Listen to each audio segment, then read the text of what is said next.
Hello there and welcome back to Digital Foundry for this, the 138th edition of DF Direct Weekly, which inevitably is our weekly show discussing the latest gaming and technology news. Looking at the docket here, there's a ton to get through, so joining me first of all, John Lineman, hi. Hey, it's ROG time. Well, we were just talking about the ROG Ally. So the ROG Ally. We will be discussing that later. Yes. Mm-hmm. It's a bit of a handheld special. And yes, joining me also to discuss it, Alex Battaglia. Yeah, good morning. I have yet to play a ROG Ally or a PlayStation Portal, but you have the hands-on experience, so I'm excited to hear what you have to say, Rich. Okay, good stuff. Well, let's crack on with our first news topic. And yes, we are going to be kicking off by talking about, this, the PlayStation Portal, which, for reasons that still baffle me, we managed to get this about a week after everybody else. But Sony eventually came through, and there's been a lot of interesting discourse on the internet surrounding the PlayStation Portal. And the question of whether remote play is up to it. And, let's talk about the other reactions first from the various reviews. John, what's your sort of takeaway from the blanket coverage? Well, blanket, which involves everybody except Digital Foundry, it seems. Generally, based on watching the various reviews, everybody seemed to just kind of be like, it's okay, it works, but it's not great. Where it's, it does positive reviews as well. Yeah, IGN review was pretty positive. I would say the reviews, they weren't negative, but it was like this does what it says it's going to do, but it doesn't do it like super well, and it's extremely like bare bones, or it's literally what is written on the tin, as they say. Yeah, it just streams your PS5 stuff to this thing, but it uses remote play, so image quality suffers. And I have used the remote play feature on there, so I have experience with what remote play looks like. I just haven't seen it on the portal itself. But the reviews weren't bad. It's just, I think everybody came to the conclusion that it's a limited device. The image quality is fine, but not amazing. And it's kind of expensive for all that. It bums me because when you look at what Sony did in the past with handhelds, I know it's not meant to be a Vita or a PSP, right? But what you got at the time for those, and those beautiful packages for a similar price, and then you get this, it just, it's a little disappointing. Yeah, okay. What was your takeaway, Alex? For me, I think it's what you want to do with the device is very important, like what your actual goals are. You can't go into it with different expectations than what it can possibly fulfill. And I think if you go into it with lowered expectations of what you want to use it for, then you can actually find maybe some use for it for your specific lifestyle. At your home, maybe you have the PS5 in a room where someone works, or you want to play your PS5 games at night in bed.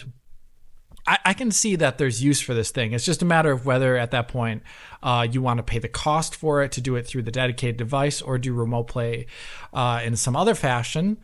And that's totally up to you at that point. But I think the one thing that you could probably illuminate us on more, Rich, is like based upon like your past experience with streaming with other devices, or just streaming in general, because you've done like a lot of our like streaming content here, videos covering streaming platforms at DF. Like, what is the experience like from your perspective in comparison to what you've seen in the past? Alex, though, before we get to Rich, I have a question for you. What's up? Having little experience with these devices, do you think it's, even you said keep your expectations in check, do you think it's fair for somebody going into this to expect the PlayStation Portal to match or exceed the experience of the Wii U gamepad from 2012? Is that a fair expectation, would you say? Given the amount of years that have transitioned between then and now, I would hope that it is better than the Wii U gamepad. Okay. That would be my personal hope. Now let's get to Rich. Well, I think we should put that comparison to the test in the actual review, which I've only just literally started. But yeah, what we're talking about there is a device that was literally built from the ground up to support that kind of second screen experience, right? Whereas this is just basically a hardware add-on to a software feature that doesn't ever seem to have particularly been a priority from Sony, right? So I'll tell you sort of my experience with the PlayStation Portal so far.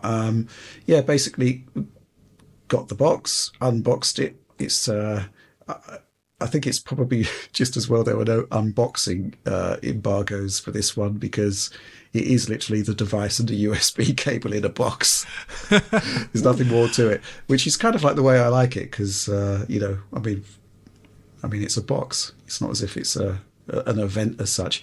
Anyway, plug it in, connect to your internet router. Going to go with John's pronunciation there. Connect to the router and hook up to your PlayStation 5. And here's the thing, right? Obviously, the Portal has its own UI, which is natively generated by whatever SoC's in there.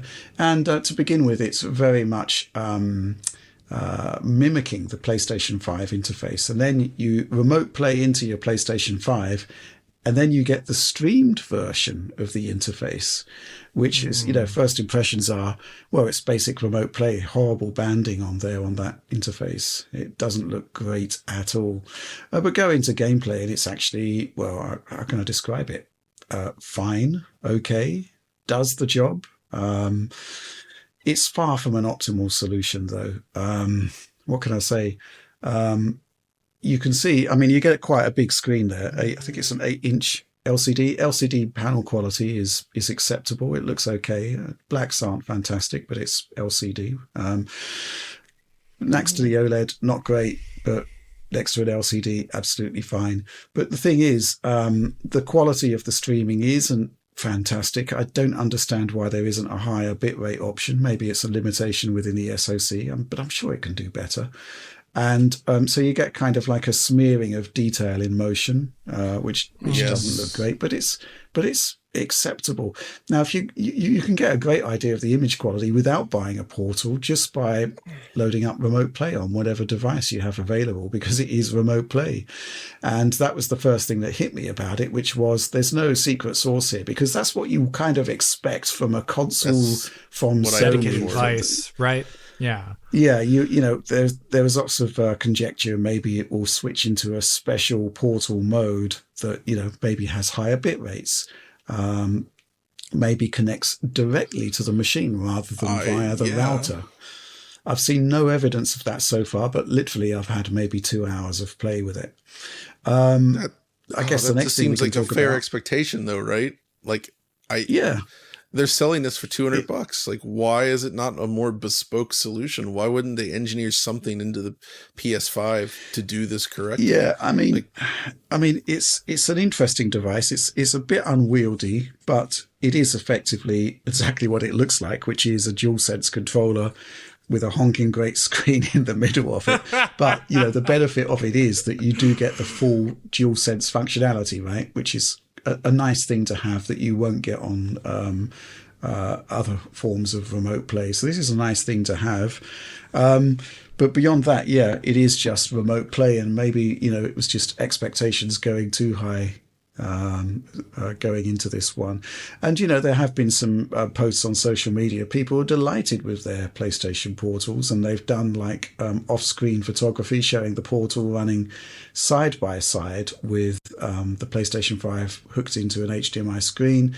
And, owing to the way it was shot, it looks like there's next to no latency. However, obviously there is latency because it's remote play and it doesn't seem to have any kind of secret sauce attached to it. And there's a very easy way to test this. I'm not the first creator to do this.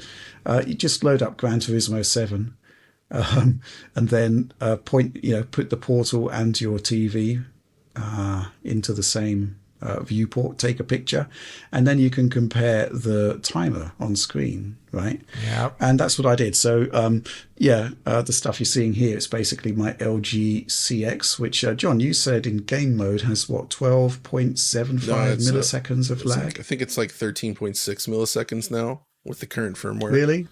On the CX. Okay. And you can see that there's about 60 millisecond difference between the timer that's shown on the Portal screen and the timer that's shown on the CX screen. So, in terms of the comparison between my gameplay experience, it's going to be like, I don't know, like 60 milliseconds or thereabouts, about 3 frames. What's actually more telling is that when you actually play the game with the speakers on both screens active, you can hear the echo effect, right? The delay from the almost lagless TV, and then the time it takes to get to the Portal. There's a definite echo there. So there is latency. Anybody saying there isn't latency, just turn your speakers up. Actually, Rich, that's a funny point, because at the time when Wii U released, it was often the opposite, where TVs and AV receivers tended to be a little bit slower. So you'd actually hear the Wii U play first in the gamepad, and then you could hear your sound. So it kind of created this weird echo. Now it's reversed on the Portal. That's hilarious. And actually, it reminds me of when, I think it was Tom. We sent Tom to a Wii U press trip. And I said, here's an interesting idea, Tom. Just film the screen and the Wii U controller in the same shot. And we'll be able to see the difference in latency by counting the frames between, certain events that happen on one screen and then the other. And, if we were being particularly cynical, it could have been a bit of gotcha journalism. Look at the lag on this Wii U gamepad. The screen, this is obviously going to be 2012, right? 2013? 2012. It would have been probably 2012. Terrible screen. Yeah. 2012. Game mode obviously wasn't active on the screen that Nintendo were using, and the Wii U gamepad was 100 milliseconds faster than the TV. That's so noticeable. My goodness, dude. The Wii, seriously, for all the things people have said about the Wii U, the gamepad experience was really phenomenal. It was so responsive, absolutely, so fast, and it looked great. It really felt like it was running natively on that thing. Yeah. I mean, it was bespoke hardware end to end, and For sure. But it was still using, Wi-Fi, and obviously, right. I suspect it would have been using much. I'm not really too sure about bandwidth. Actually, I'd have to look into that, because compression wouldn't have been as good back in the day. But It looked great, right? It looked great on that screen. It was downscaled to 480p, obviously, but even so, I mean, this is 4K downscaled to 1080p.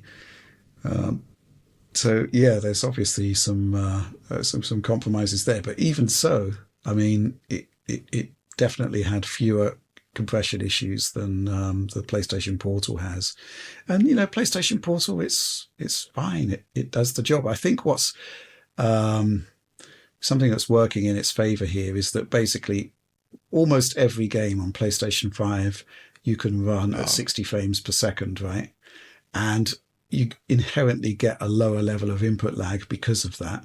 And it kind of becomes, circa 30 frames per second in terms of input lag response on the Portal. And it does the job. I played some Marvel Spider-Man 2 last night. Did the job just fine. Something which I would like to point out is that I was doing some B-roll just for this piece, not for the review, just for this discussion. And I was playing Alan Wake 2, and the Portal just suddenly disconnected for no reason. And it was like, which was a bit odd because, my PlayStation 5 is literally there, and my router, you can't see, it's not quite in shot, but it's just to the right of that PCB over there.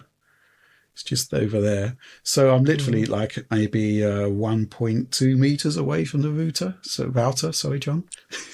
That's funny. So I'm actually an interesting thing you mentioned regarding. So you get 60 FPS on this thing, and first of all, it is cool that there's so many 60 FPS games this gen. Just by dropping that little piece of knowledge, you're highlighting the successes of this gen. Is that most games are 60 frames per second now. But beyond that, when you're playing at 60 FPS on the Portal, does it actually produce even frame persistence? Because this is a problem I've had with remote play on other devices, is that the actual video stream doesn't look as smooth as it should. It's close, but it has it's a little jittery. Yeah, actually, we've got this. Well, this will lead us on, it will segue us seamlessly to this question from someone on the DF supporter program. Is it me or the frame rate of the PS Portal is quite inconsistent even on the same home network as the PlayStation 5? I'm no DF expert, but gameplay definitely looks smoother on my TV than the Portal. This makes me wonder, does it actually detect it is on the same network and transmits on the local network, or does it go through the internet anyway? I was testing no more than 1 meter from my router and with the PlayStation 5 on Ethernet. Yeah, actually something that's what I'd like to clarify is that my PlayStation 5 was connected to the router via Ethernet as well. I suspect a lot of people are going to be using Wi-Fi, which will add further latency. That's something we'll test, obviously. But to answer someone's question and to answer John, it's remote play. So that effect that you've seen in remote play persists onto the Portal, and it's not attractive. It looks like something's off. I only asked that because, testing this on like a phone or something, like there's other things going on in there. Who knows if the application itself is struggling, getting all the juice it needs, right? Yeah. And this is a dedicated device, so that's what I was wondering. Yeah. But it sounds like what you're confirming is that no, it is not improved. I mean, it does it on PC as well, which is it's no shortage of resources there. It's got a lot more resources than the Portal. Yeah, I mean that is something that you need to factor in. Most people will probably just dismiss it as just something a bit. So basically what you're saying about. is the Portal is really awesome for people that love playing Bloodborne still, where they like lower input response. You love that and they Bloodborne? love bad frame pacing. So if you like there's that, no 60 FPS on Bloodborne, so that's true. That's Oh my something God. else I want to try. Thanks to Doing Lance. Bloodborne over the network, do it. Someone do it. It's going to be bad. That's what I kind of think at the moment. There's a lot more testing to do. It's okay, but unless you really want DualSense controls, you could just use your mobile phone. There may even be latency advantages with a mobile phone because you could run, a lot of screens these days are 120 hertz. Possibly there'll be a latency advantage. It's something else to test. My question though is, do we know anything about the SoC powering the Portal? No, I did see on the internet that somebody noted that their router identified the Portal as a Sony Xperia when it connected, which I thought was quite interesting. Could just be a mobile phone SoC or just running the Xperia I guess stack. that's kind of what I'm wondering is like, if this thing gets cracked open at some point, it could potentially be more interesting, right? Hopefully. Yeah, I think there's potential there. It depends what the SoC is, but even so, there's no reason why. There's some weird decisions here. There's no reason why it couldn't have been used for PlayStation Cloud streaming, which does exist now. Which I'll try to find some time to take a look at that at some point. I think my overall sort of takeaway so far is it's okay, but exactly what I was expecting. With no additional, flourishes of any bespoke sort. flourishes. Yeah. Here's the real bummer: is like they could have used this to also celebrate the legacy of their handhelds by allowing it to natively play like PSP and Vita games on this via thing, emulation right? or something. Yeah, exactly. Like I'm sure the SoC has enough power to handle that, right? So that could have been and really it special. would upsell people to the higher PlayStation Classic. PlayStation Plus tiers that support the classic games. Absolutely. They could have fed that right in there, and it would have been kind of a cool marketing play. It would have got people talking. It would have made this device a lot more exciting and appealing. So there's a lot to do here because you can use it outside of your home. You can use it on public internet. I mean, there was a report I saw that said that it didn't have a web browser built in, so you couldn't really attach it to public Wi-Fi, which requires a web browser login. Something else I need to test. So there's a lot going on with the PlayStation Portal. I think it is essentially a device for use at home, really, though. Maybe if you need to access your PlayStation 5, or maybe if you're playing an extremely slow game that doesn't require decent response, it would probably work, but that's all up in the air. We could always take some supporter questions, though, because there's a fair few of them. let's take a look at this one from Bjork Tribe. For the PlayStation Portal reviews, I've noticed a lot that say things like my internet speed is X, or I ran these graphically intensive games and the lag seemed barely noticeable, but both of these points have nothing to do with how the device performs. Seems many reviewers don't understand that the only thing that matters is your own internet performance. This can mislead a lot of lay people when making buying decisions for themselves or others. Is this misinformation a failure on Sony's side for not making expectations clear? Is it the reviewers and their editors who don't understand the technology they work with? Oh. Should Sony have published approved hardware for Wi-Fi routers and an explainer on how network congestion and the layout of your house can impact performance?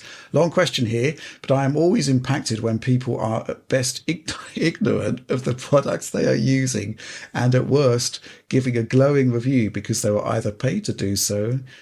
Look, that doesn't really happen. Or scared they may negatively impact their relationship with the product's owner. Thanks, gents. Yeah, I mean, it is a streaming device, and I think this is possibly something else I need to look at, because one of the key things with a console, right, is that the manufacturer has overseen every single component of the user experience and optimized it, right? You know, this is the advantage of a fixed platform, which is that every console is the same. Now, Sony has released this device here where its performance inherently they have no control over, because it's not connecting, as far as we know, directly to the PlayStation 5. It's going to your internet router, which means that the device is only going to be as good as the hardware that you've got in your house. Maybe that's why they've got, low bit rates and stuff like that.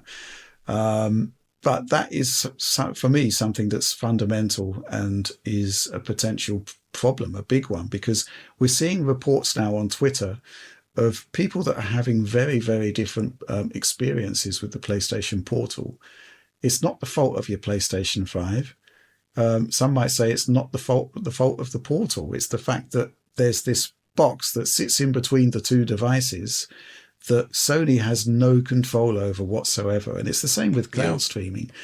On my old internet connection, fiber, about 30 megabits, I could never use GeForce Now because it just didn't work with my equipment. There's nothing wrong with GeForce Now, nothing wrong with the receiver. It was the fact that the internet connection was, or indeed the hardware that was in between the two devices there, was just not up to snuff. That's kind of what worries me here. And similarly, what happens if, your router's under heavy load? This is something else I guess I should test is, let's say I'm downloading from Steam at 500 megabits per second. Will that have any kind of impact on streaming performance to another device on the same device? There's a lot of unknowns here, and you can kind of see that when... I was going to say also, if they take into account your house, apartment, whatever, the walls in this house where I'm at, they are extremely thick. It's an old German house, so it's like these stone thick walls. Wi-Fi signals do not travel through these walls very well, which basically means Wi-Fi devices. I have to use repeaters all over the place to get Wi-Fi anywhere in here, right? Yeah, so which would kill Portal performance. Absolutely. So in my case, unless I'm sitting in the living room, it's probably not going to even function very well properly anyway. Right. Yeah. And I've been testing this because of all that PC VR headset streaming I've been doing, so I can see exactly the limits of what I can and cannot do with streaming Wi-Fi. Yeah. Mm-hmm. Yeah. I mean, there's so many unknowns that Sony, can't accommodate for. And as I haven't seen it yet, but, I have had disconnections even in the same room. But the point is that maybe there should be some sort of on-screen information bar that tells you, is your equipment up to snuff? Are there problems on the network at the moment? I'm not seeing any of that so far, but, as I said, it's early days of the PlayStation Portal. They really needed to allow direct connection to the PS5. That's the thing. Yeah, right? that would have been an option. That is so weird that it doesn't. Yeah. Well, I'm going to give it a go. Maybe, maybe there is something more than meets the eye here, but it certainly seems like remote play as per the norm so far. Another question here from Everyone's a Winner. Hey DF, exclamation point. My biggest takeaway from PS Portal reviews was actually just seeing how well the Steam Deck works as a PlayStation 5 remote play device already. I can 100% see how a dedicated device is better than using your phone with a backbone, but should folks thinking about the Portal save up longer and just get a Steam Deck? Won't have all the DualSense tricks and it's heavier, but it will do just as it. But it will just do so much more in addition to streaming PS5 games. PS Portal just seems destined to be e-waste way sooner than any other mainline gaming device from Sony. I think that's going a bit far. There's a lot they could do with this device, and we've already talked about it, right? Emulation on the system itself, cloud streaming. It's a pretty good device. The screen is obviously going to be better than Steam Deck's LCD because that truly is a lousy display. It's got the DualSense functionality. It's okay. It's a decent device, but I can actually see there is a lot to sort of consider when factoring in the price of it, because $200 for a DualSense with a strapped-on screen is pushing it. They couldn't have pushed it any higher, I don't think. Mm-hmm. Yeah. Any further points or questions about PlayStation Portal before we move on? Question: how does it feel in your hands in comparison to the Steam Deck? It's lighter, I think. Yes, it's lighter. It's fine. It's kind of odd simply because of how wide it is. It's wider than the Steam Deck. Mm-hmm. It's perfectly comfortable to use. I think it's okay. It's perfectly fine, which kind of sums up the whole experience. Really, it's okay. It's perfectly fine. But if you're looking for something that's, an enthusiast level device, this isn't really for you. I think that's my final words on the topic. So let's move on to the next news topic. So yesterday, before we filmed this, there was a new trailer dropped for the Suicide Squad, Kill the Justice League, which, well, it's been delayed until next year. It's a highly contentious release because, effectively Rockstar has moved into the games as a service sort of area at a time when games as a service are basically controversial at best and highly underperformant at worst. Right. This was an interesting trailer, though. It seemed to be laying out more of the, what the actual game is about. It attempts to explain why the Suicide Squad are suddenly able to, have jump around the city, jump around a massive cityscape. Alex, I'm going to go to you first with this one. What do you think of it? So I want to talk about the things that I think are very positive first before I get into any negativity. First, extremely positive to see a full long form developer, not doc, but it's kind of like a little bit like those old Halo docs, a little bit, which were also kind of like behind the scenes. You mean the Vidoc? That. Yeah, that's what they were called. Sorry, those were awesome. What they're called. Those were great. A little bit of that style, a little bit more flashy, I would say. But it tried to almost push against the initial impressions of the game based upon the original trailer. The original trailer gave the impression that you were just kind of like fighting faceless monster ghouls the entire game, and there was no like connective tissue of like the comic books or any sort of like lore as to why you're in this area and what you were doing. It all just seems like contextless shooting colorful parts of enemy bits till the health bar goes down. Here they really pushed against that with the fact that they showed a number of uncut cinematic sequences alongside gameplay, but a lot of uncut cinematic sequences, and emphasized pretty heavily that this is a game that follows in the tradition of the previous games, where there is a large kind of cinematic aspect to the games, where they're trying to tell a story. The characters are not just faceless, whatever, make your own character people. They are, like their own personalities and whatnot. And I think that came across very strong in the trailer. And they did try and have some sort of lore justification why everything is the way it is. They also showed off the game running at up to 60 FPS here, and I'll talk about that in a second, but that is also good to see. I didn't see anything about what platform it was on, so it's really hard to know here exactly what that's about, but at least we saw something going up to at least 60 FPS, and I would be surprised if it wasn't 60 FPS on the consoles at some level based upon what we've seen here so far, at least in one of the modes the game potentially could have. Okay, so those are all great things. These are all things I think that we at DF have been trying to say that devs should be doing for a while. Less, like more concerted effort to show what your game is about, telling it from their perspective over a long form gameplay. Really great. My first critique of it, and which I think a lot of devs make the mistake when they put out these things, is just like the technical quality of the trailer itself. They obviously spent a lot of time and money on this, but it doesn't show up on YouTube because it's 1080p normal YouTube bitrate. I could not see textures throughout like the entire play of this thing, like only like when the camera was super close to an object. Like the one time I think it goes like right up to Superman's like bodysuit, and it's like, oh, this game has textures. The rest of it just looks like amorphous clay at 1080p 60 on YouTube. It's not doing the game any favors to like make me think it looks visually attractive. No. And I think that's a huge mistake that so many devs make, and them showing the game like this on their own official channel. This wasn't republished anywhere. This was like 1080p 60 on their own channel. I have no idea what they're thinking. And I think, John, you can probably say something about that. Like that. Oh, I don't understand it at all. Like why they do that. Yeah, I was talking about this week as well in relation to the Portal reviews and the way people shot and upload those. And it does seem to be kind of a problem these days. It's fun to dunk on YouTube for its quality, but frankly, it can actually do better than I think people believe at this point. It all comes down to how the upload itself, the quality of the upload itself, right? Garbage in, garbage out.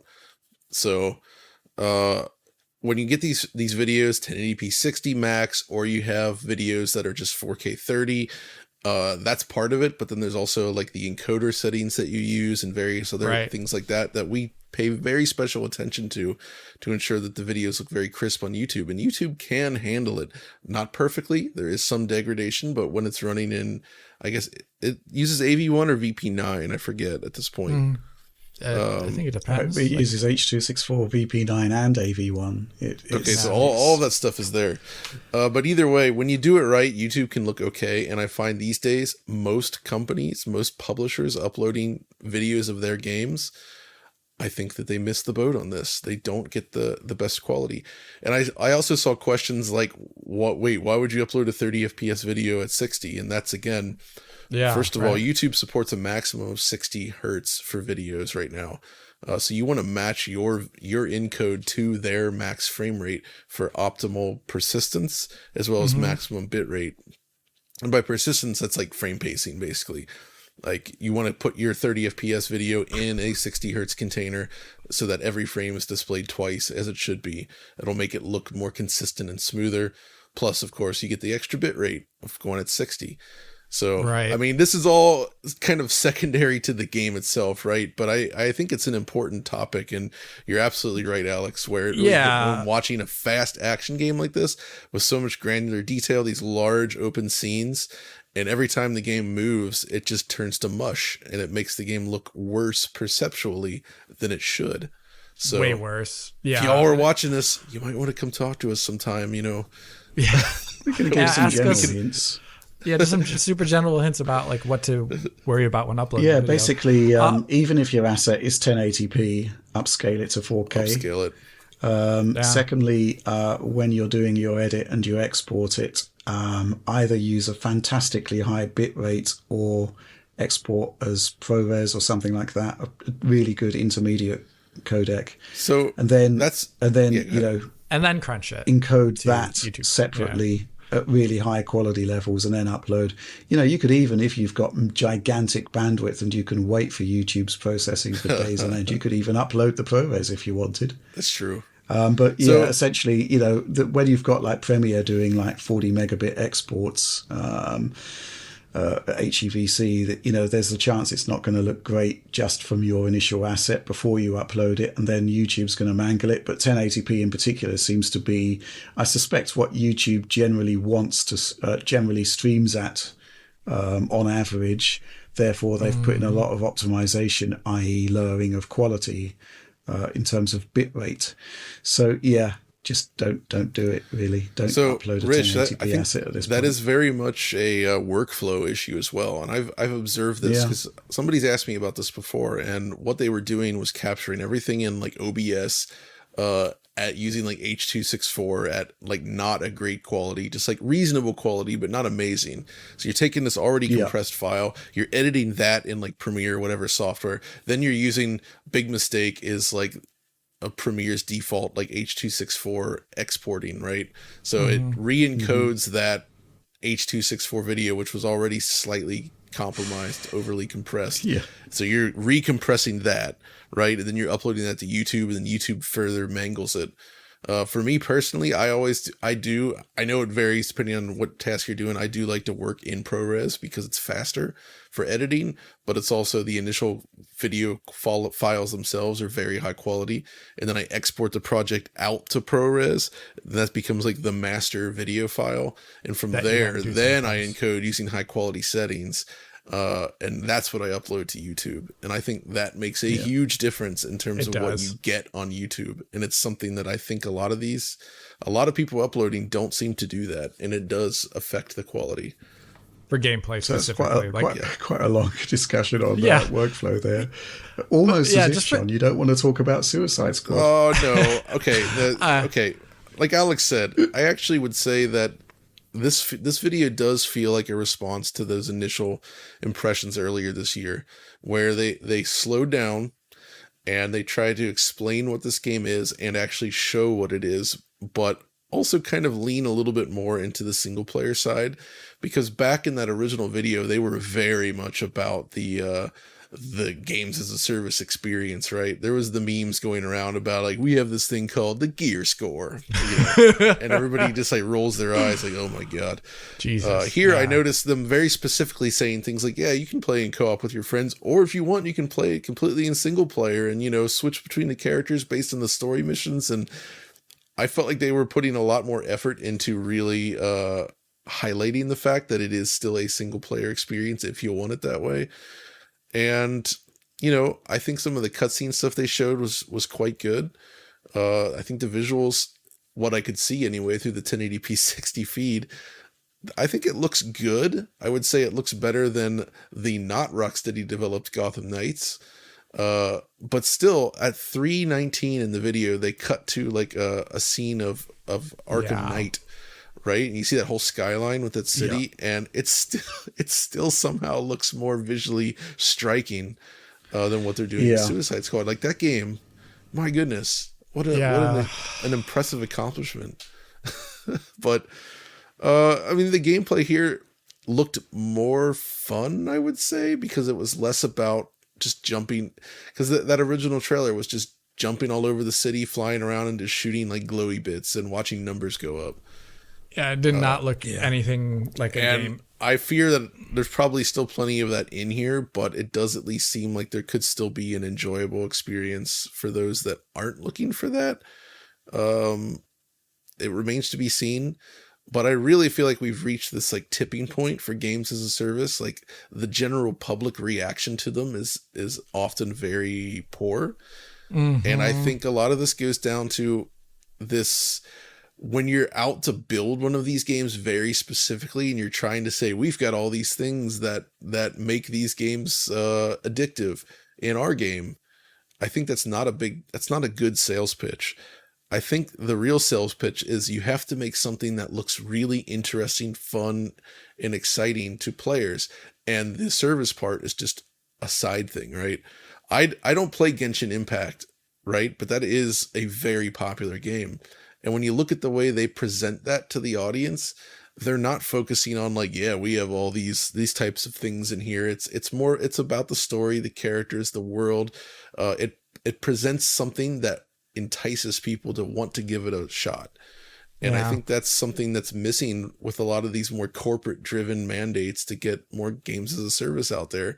Because when you say the word out loud, it basically sounds like, oh, you're just making one of those games designed to like, extract money from me. Extract money from the player base over time.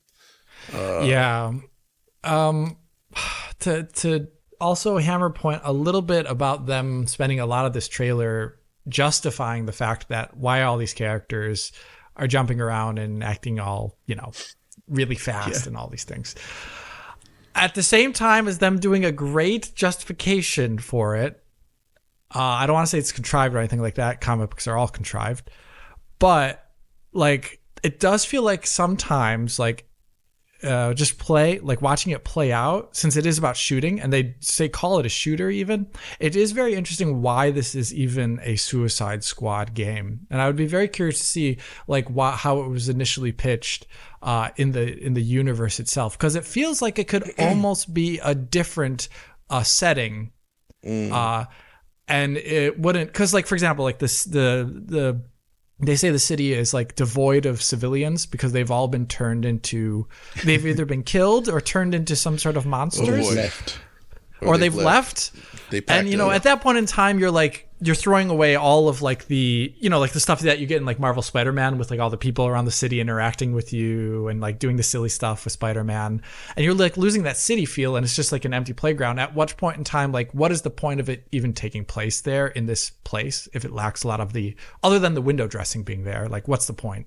And so that's the one thing I kept thinking the entire time is like, but why does it need to be a Suicide Squad game given the mechanics being described? And that was the one thing that I was not so happy about, because they show off the Green Lantern and also the Flash at one point interacting with each other in a cinematic, but like what does that bring to the game? And like you're going to kill like the Justice League at some point like over the course of this entire game, and is that it? Or are those like the fun things? Or are those just like really big boss level fights that are, I mean, I don't know how you guys feel about boss level fights in looter shooters, but I don't like them.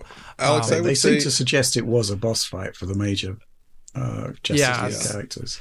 So I mean, these games aren't for me anyways. But like, I'm just like curious, really, why is the setting the way it is? Yeah, I think the setting's the way it is because if you look at the DC universe, you've basically got the Injustice gang or whatever they're called. But what is if your conceit is basically that you're going to take on the Justice League, who are basically the most powerful characters in the DC universe, well, what super teams are available that can actually have any kind of audience recognition? There aren't many. Yeah. I think it's Suicide Squad. Obviously, there's been a couple of movies. Everybody kind of knows who they are. Yeah, the thing at the beginning where they basically explained why they suddenly have these incredible traversal skills. It's spoilers that they've looted the Justice League's headquarters and basically got all of this enhancement kit. I like that stuff. That's actually fun. Which does basically, drastically change who these characters are in the first place. Yeah, so it does. It's a bit of a double-edged sword there. All of a sudden, they're not who they were. Well, all I've really got to say about this is that I think basically there's still everything to prove, right? I think they need to be doing closed betas, open betas, and maybe some level of ability to, a free weekend that will allow you to take your progress into the full game. And I think that's basically the only sort of way to shut people up at this point, as to whether it's a game that's worth checking out. Man, just the idea of like progress and persistence. I don't know. It just the thing is why do people love Rocksteady's Batman games, right? And you kind of think that this game so far anyway is missing a large chunk of that. Like those Batman games specifically, they are almost multi-genre when you look at it, right? You have the beat 'em up sections where you're taking down dudes. That was fun and actually innovative for the time. There's the excellent Predator sections where you're actually stealthing through areas. There's the more detective related stuff. There's the exploration. There's all these different facets of the game design that I think gel into a cohesive whole.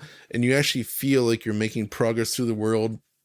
And even though city and night took place within cities, those cities were relatively constrained, and I would say they were more like a game level than just an open environment. And as you gained these powers and abilities and progressed through the game, you would then gain access to new areas to explore, which again were effectively levels. And I think this variety of gameplay drove it forward. Thus far, Suicide Squad, they haven't shown anything like that. Right? Variety-wise, yeah. Right? All the gameplay seems to be just the kind of fast-paced running around, shooting, attacking dudes. So is there more to it? Is there going to be the stealth stuff? I know some people dunk on it, stealth as a concept, but I think we can all agree that the Arkham games did that very well. It was extremely fun taking enemies out as first Batman. one's sick. I love that. So I think that's the biggest disappointment, is that they seem to have thrown away their strengths, what made Rocksteady games so good in the first place. And I mean, it remains to be seen if this actually plays out anything like that, but this is a little bit more of an interesting trailer than anything they've shown in the past, but it still doesn't seem to embody what I love about their games. Mm-hmm. Absolutely. That's what I'd agree with. Yeah. Okay. That's all we've got to say about that, really. Let's move on to the next news topic. Announcement this week that the RetroTink 4K is going to retail for $750. That's sort of hot on the heels of prior announcements from Mike Chi that it could be anything up to $1,000. So I say this, obviously better than the worst case scenario. Going to go to you, obviously, on this one, John, since I think you've actually got the device. But the question is this. First of all, what is the RetroTink 4K? Why is it this elite tier scaler? And is $750 a good price? So the RetroTink 4K is a part of a new generation of scalers that have been arriving. We've also just seen the sort of announcement and release of the OSSC Pro, which is not quite on par with these new 4K scalers. There's also the Pixel FX Morph, which I've seen in person back at Gamescom. But the RetroTink 4K, and I don't know enough about those other ones yet to judge, but the RetroTink 4K is focused specifically on providing the highest possible fidelity and flexibility for all manner of inputs. And the idea here is that you plug in, it's not just about old retro consoles, it's about anything. It's about PCs, it's about more modern HD consoles that are perhaps not like modern HD resolutions. Taking those signals, interpreting them using a variety of options that you have full control over, and making them look exceptional on a 4K display. That's the end goal, right? So whether you're plugging in like a Super NES, a retro Pentium PC, or like an Xbox 360 playing games at 720p, this is going to help a lot. And part of that comes from the flexibility you have over how the image itself is scaled. For HD stuff, it's pretty simple. I just want crystal clear scaling, which in this case, it supports nearest neighbor upscaling. So you can take a 720p source and bring it up to 4K, and it multiplies by exact numbers in each direction with no filtering. So you end up with these razor sharp pixels that honestly I think look great, because with the way TVs work these days, designed mostly for video content, you plug in a 720p, like a PS3 or a 360, they look pretty bad. They're very blurry, right? It's just like the typical scaled, blurred upscaling. This solves that. This also supports, classic retro PC resolutions, obviously, which is a big deal for Alex and I, where anything from random 70 hertz Mode X DOS stuff, the variable resolutions that these video cards can run at, the variable refresh rates that they can run at. And this device does support things like VRR to help with that, by the way. It can accept all of this and beautifully upscale it to 4K. And there's a lot of... You can do it automatically, but it can, which is really nice, but you can also customize it and dial in, your front porch and all that kind of stuff, if you remember those settings. So that's really nice. And then, of course, older consoles, this is something the RetroTink 5X already did very well, and that's kind of what that was designed for. This takes that, but goes even further in terms of the adjustable options, which then feeds into one of the main benefits, which is the extremely flexible CRT simulation features, where this time with 4K resolution worth of pixels, Mike is able to essentially create a device that can simulate the subpixels, or like the individual phosphor elements. So like the red, green, and blue elements of the phosphors in a variable configuration as well, because not every phosphor screen has the same exact look. You could say, depending on the type of screen it is, the way the phosphors appear when lit, whether it's like a Trinitron style or a shadow mask tube, they have different properties. You can simulate this on the Tink. But then it goes even further because it supports things like HDR. You can take what these masks, they fill the screen with a lot of darker edges, right? Because it's simulating these individual elements that dims the image a little bit because you're basically cutting off light to those pixels, right? Because of HDR now, you can bump up the level of brightness output on an HDR screen, which sort of mitigates that brightness drop. And you can even simulate a little bit of like the blooming and the blurring and tweak it to really look more like a real CRT. Now, obviously, that doesn't mean you get all the benefits of CRT, like the motion clarity by default. You know, you still have to deal with whatever your TV can support. But it gets a lot closer, and it can even be used for high resolutions. You can even do like for 720p, you can do like an LCD sub-pixel kind of filter that replicates the pixel grid of a lower resolution panel on your 4K display, which really makes it look basically like a native 720p or 1080p. You can do the same thing. That's extremely cool. Yeah, it is ironic that the 720p generation of consoles were never actually played on 720p displays.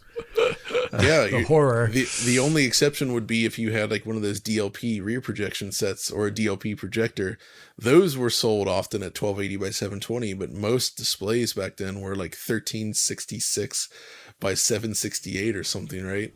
Yeah. So there was always scaling happening. So well, basically, I think you made the case of what this thing could do, which is that it's basically a god tier scaler that could work with basically any source that you care to throw at it, from anything up to 4K, right? 4K 60.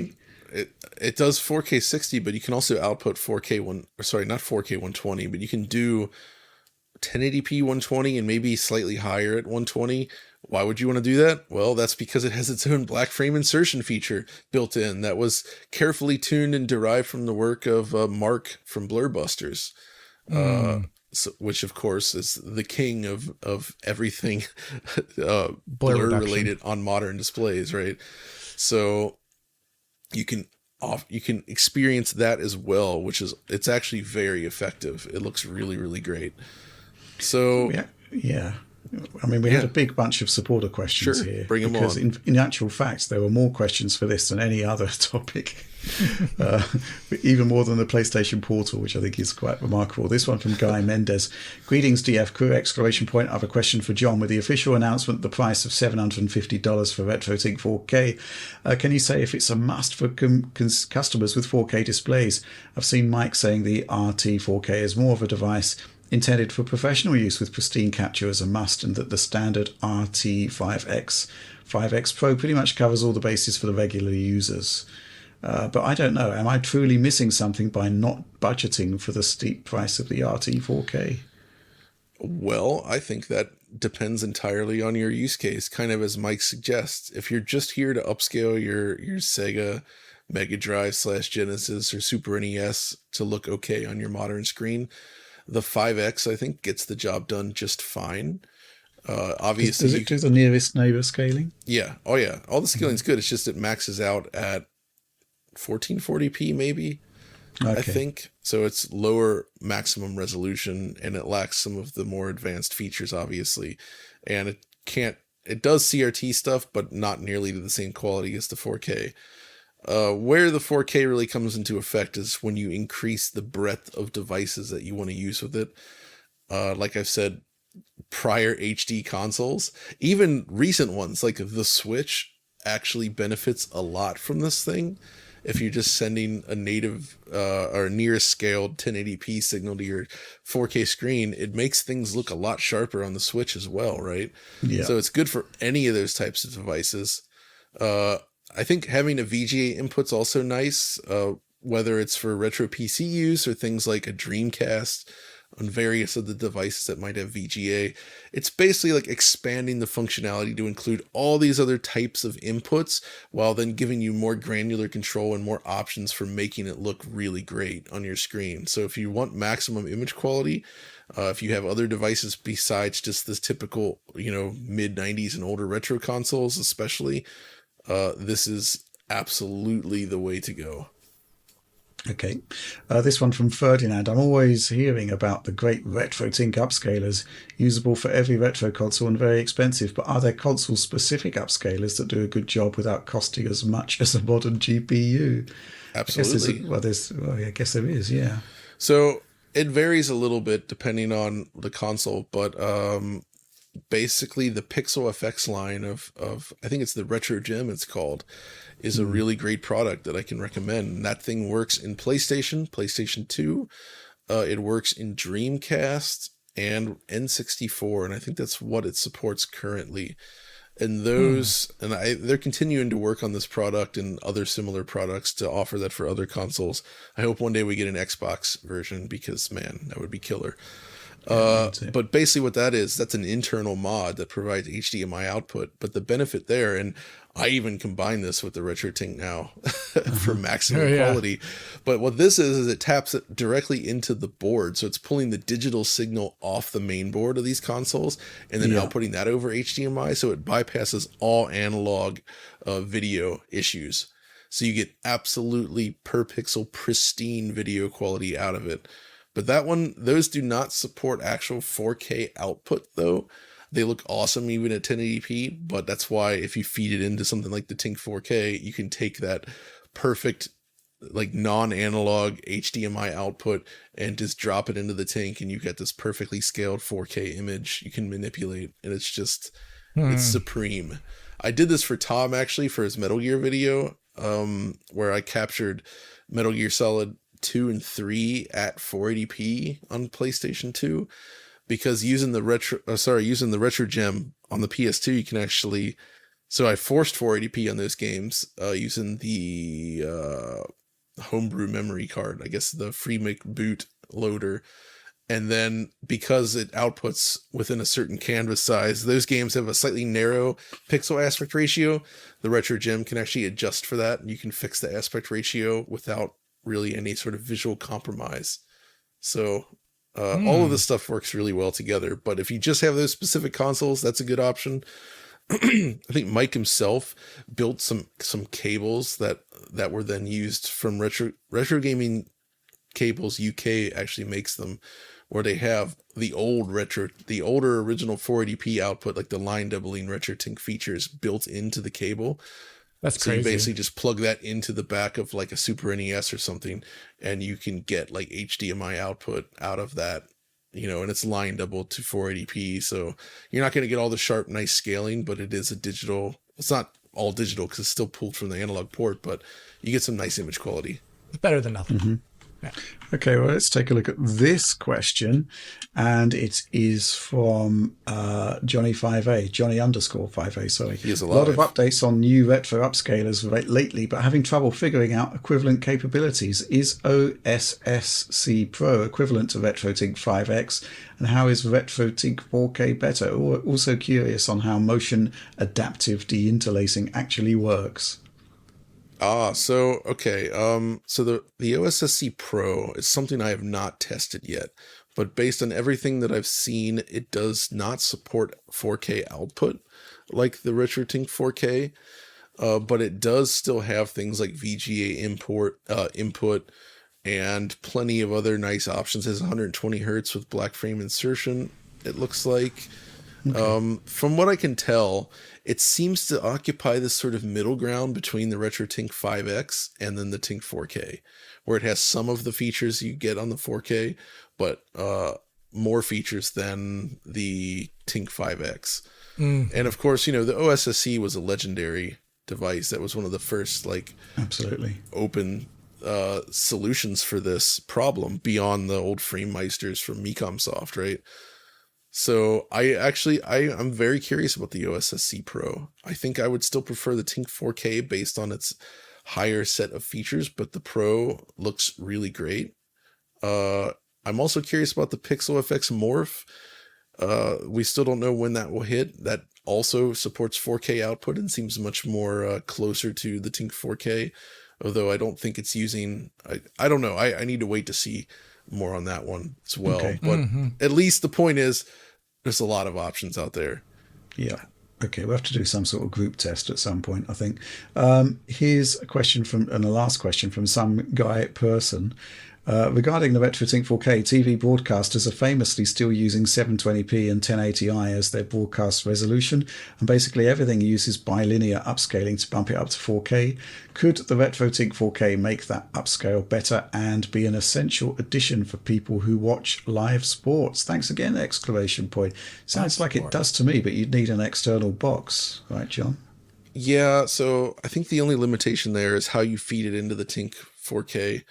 Because I'd imagine some of these like cable boxes or whatever, they have HDCP enabled, I would think.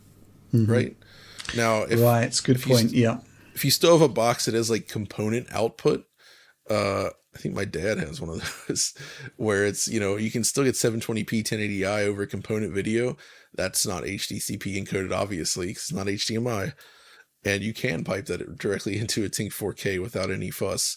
With an HDMI box, though, that might not work, but there are obviously ways around that. It would have been nice if these devices could bypass HDCP, I know, but, these guys don't want to get sued. Let's be honest. Yeah. And they could, HDCP, so man. they've got to implement HDCP for that reason. Okay, yeah, all sounds fair enough. Well, I guess we're going to have to take a look at this box at some point because it just sounds phenomenal. But in the meantime, let's move on. Okay, next news story.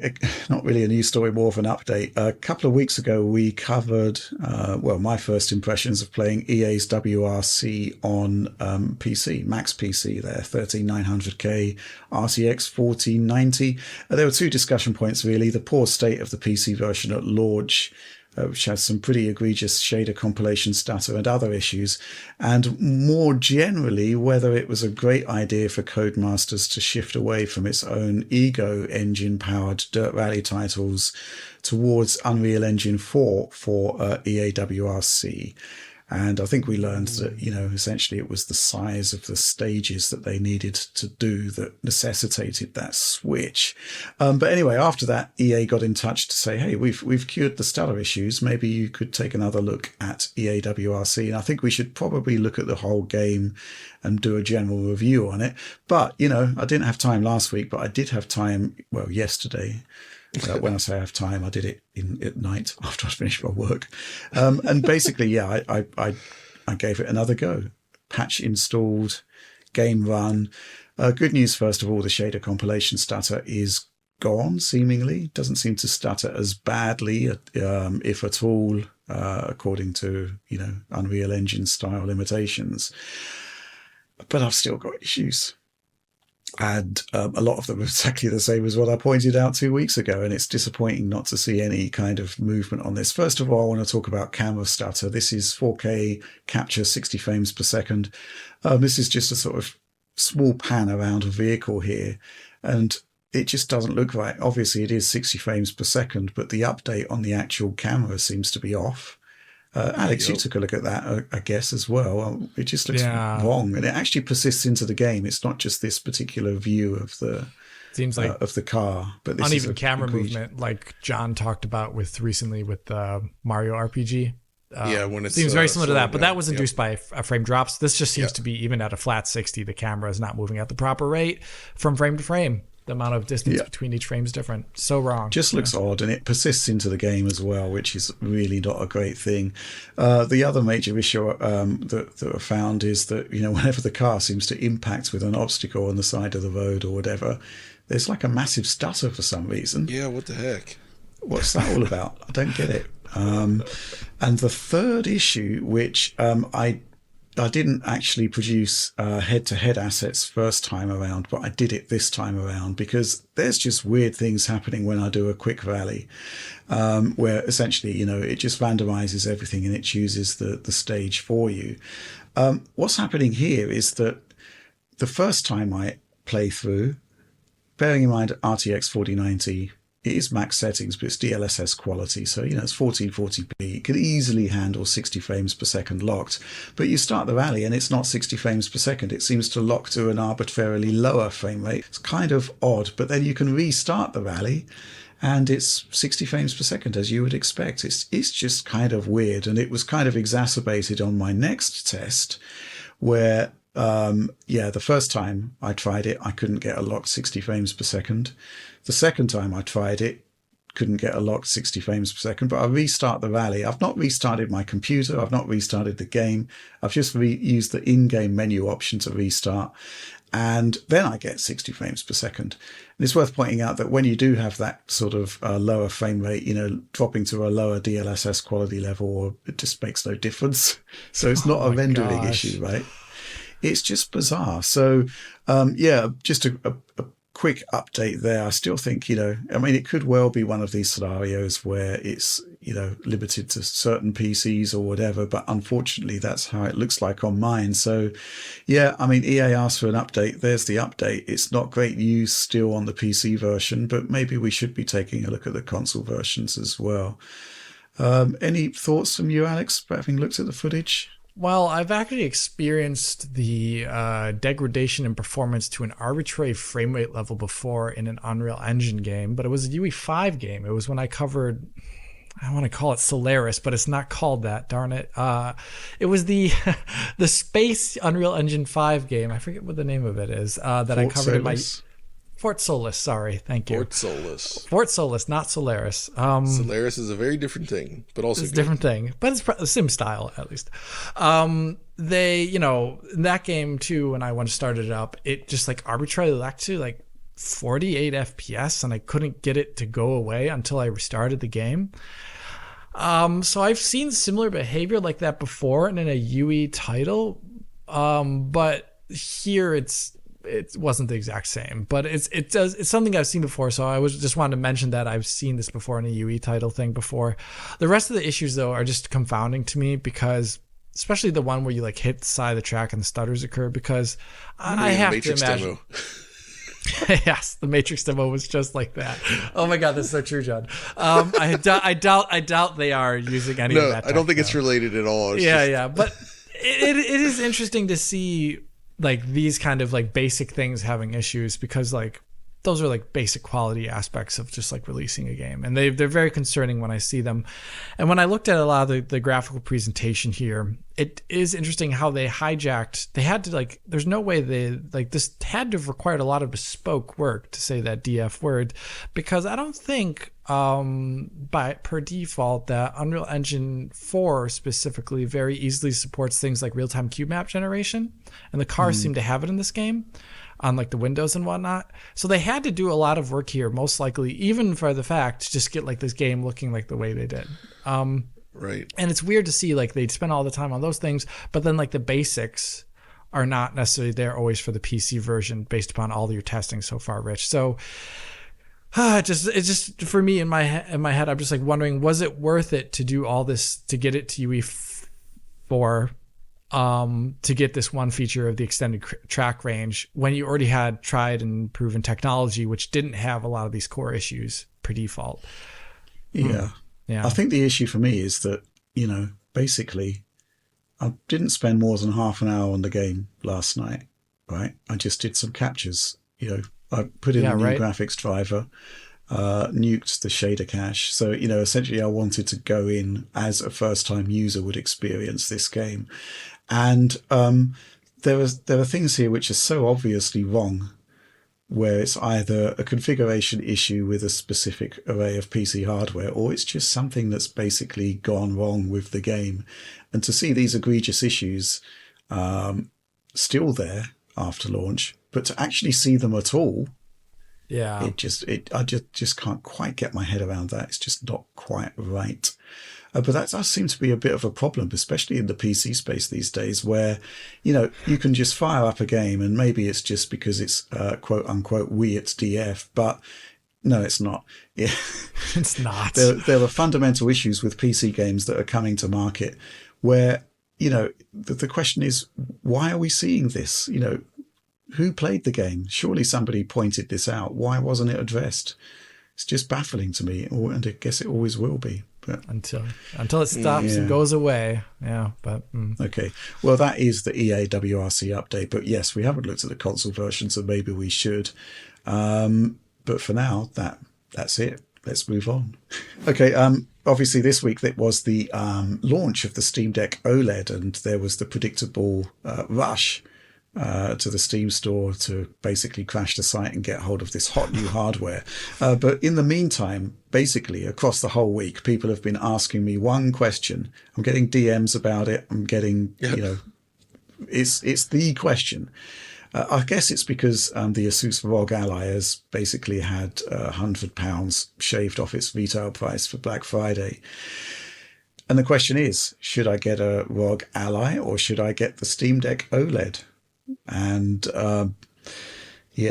two different devices that do two very different things, but there is a great deal of crossover, and I guess they are comparable. I'm going to start by talking about benchmarks here, because I benchmarked 4 games between the Steam Deck LCD and the OLED model for my Steam Deck review. So I basically rebenched those games on the ROG Ally, and I benched them at the 15 watt performance mode and the 25 watt turbo mode. It should be stated that battery life at 15 watts is significantly worse than the Steam Deck and significantly worse still than the OLED, whereas 25 watts which is where you get the a lot more performance. Basically your battery life takes an even further bigger hit. But let's talk about the games. So we're going to kick off with Forza Horizon 5 here. This one's going first because it kind of represents our best case scenario for the Ally up against Steam Deck, at least in the 4 benchmark games I've got here for you. Really interesting results here at native 720p, high settings, 4x MSAA, and long motion blur shutter speed, which is the way I like it. So in the Ally's 15 watt performance mode, there's 36% boost up against the Deck OLED, pretty substantial. And that increases up to 69% in the 25 watt turbo mode. So bearing in mind the power and architectural improvements of the Z1 Extreme up against Van Gogh in the Deck, kind of what I'd expect really. Pretty happy with these results. Good stuff. You can see occasionally here that the Deck OLED definitely has less stutter than the Deck LCD, and it runs a bit faster overall, but still I'd call this a strong start for the Ally. But things kind of switch up as we look at the other games, right? And we're in A Plague Tale Requiem now, and some pretty sobering results on this one. So Deck OLED, nice 8.3% boost up against Deck LCD. And that's actually enough to give it virtual parity with the ROG Ally's 15 watt performance mode. It's just 2.9% faster, which is just basically outside the sort of margin of error there. Turbo mode, 25 watts on the Ally, 34% boost to performance there over the Deck OLED. But this area in the game is pretty demanding on mobile chipsets. And that 34 percentage point boost actually translates to 53 FPS on average. So you're in a nice VRR window there. I'm not actually sure what frame rate cap you could give to the Deck with a 39 FPS average. Not quite at 40. I guess you'd have to drop down to 30. So that's an interesting example actually of how VRR sort of elevates the Ally to a different performance tier really. Even so, you're still paying for that with a lot of extra battery power for that extra performance. At similar power levels, as you can see, the Ally gives you nothing much more, really. But let's move on. So couple more benchmarks here, and going to see some weird results, I guess, because, you'd expect the Ally just to be faster overall, generally, whatever the scenario. Marvel Spider-Man Deck OLED is beating Deck LCD by 7.4%, but in this part of the game, the intro sequence here, it also beats the Ally's performance mode by 7.8%, which is unexpected. Again, you need to give the Z1 Extreme a lot more juice to beat the Steam Deck. 25 watt handheld turbo mode, extra 29% of performance. So on the face of it, not a great look for the Ally really. At 15 watts, you don't get much of a boost up against the Deck. In fact, you don't get anything. But once you go hell for leather with the power and to hell with battery life, I guess, then it's a game changer. And with the Ally, you're not beholden to frame rate caps really with that VRR screen. That extra 29% of performance, once again, works really nicely with a VRR screen, which is something you don't have on Steam Deck, of course. Let's round off with a final benchmark, Cyberpunk 2077, and it's our in-city streaming run. I actually got weirdly conflicting results with the official benchmark on the Ally. If I ran it before the streaming test, it would be much, much faster than the deck. But if I ran it after the streaming test, it would be, a bit slower, which is odd. So I stuck with the streaming test, right? Consistent results each run. And it's a better workout for the CPU and GPU anyway, really. Another example of the deck running better than the Ally at 15 watts here, surprisingly, with the deck OLED offering extra 17 percentage point lead over the Ally. And even the LCD model, 8% faster than the Ally at 15 watts. But once again, give the Z1 Extreme extra juice, and we're really at the races. 32 percentage point lead for Ally over deck OLED. Yeah, weird one this. I guess I remember seeing some stories about Cyberpunk on Linux running faster than Windows, and there were some outlandishly high figures there. And this may well be the kind of mobile iteration of that. There are several examples I think we've seen where the Linux driver is actually just more efficient than the Windows one in some scenarios, which sounds kind of nuts, but it is true, and certainly looks like what's happening here. Interesting stuff, though. So, overall, looking at these benchmarks, as I bring this monologue to an end, bottom line is that VRR plus that extra performance can really work for the Ally, right? But at the same time, it's pretty rare for the specs of the Z1 Extreme to make themselves known to the extent that you'd really want. And yeah, I guess that's the end of the commentary on the benchmarks here. But obviously there's a lot more to the package than just the performance numbers alone, although obviously that is going to be a major attraction for the ROG Ally there. Yeah, so that's kind of the way the ROG faces up against the deck in terms of performance. Screen-wise, obviously you guys haven't seen it, but OLED is always going to beat an LCD, but VRR is something which opens up a lot of possibilities for the ROG Ally. John, what do you make of all that massive information dump I just gave? Well, it just makes me still want to go for the Steam Deck OLED mainly because I look at something like the ROG Ally and it's a nice product. I've held one, but because it's it's like a normal PC style experience. Which can be a positive, but at that point, I'd almost just rather get a small laptop that's a little more capable versus the Steam Deck, which I think the Steam Deck seems to occupy this space where it bridges the gap between PC and console, delivering an almost console-like experience, but with some of the additional freedom you get with the PC. So when gauging the two products, for me, it's not really just about the performance, right? Like, yeah, you can get some better performance on the ROG Ally, but it's still not the same kind of experienciness I would necessarily want as a portable device. Plus, there's the battery life considerations as well to consider. So, if I were making the choice right now, I would definitely still select the Steam Deck OLED over it. Now, before I might have thought a little bit differently about it because the original Steam Deck LCD is so bad. And yes, the ROG Ally, of course, the one big benefit it does have, and I have to admit this is a huge one, it's VRR. And this is something Steam Deck cannot do.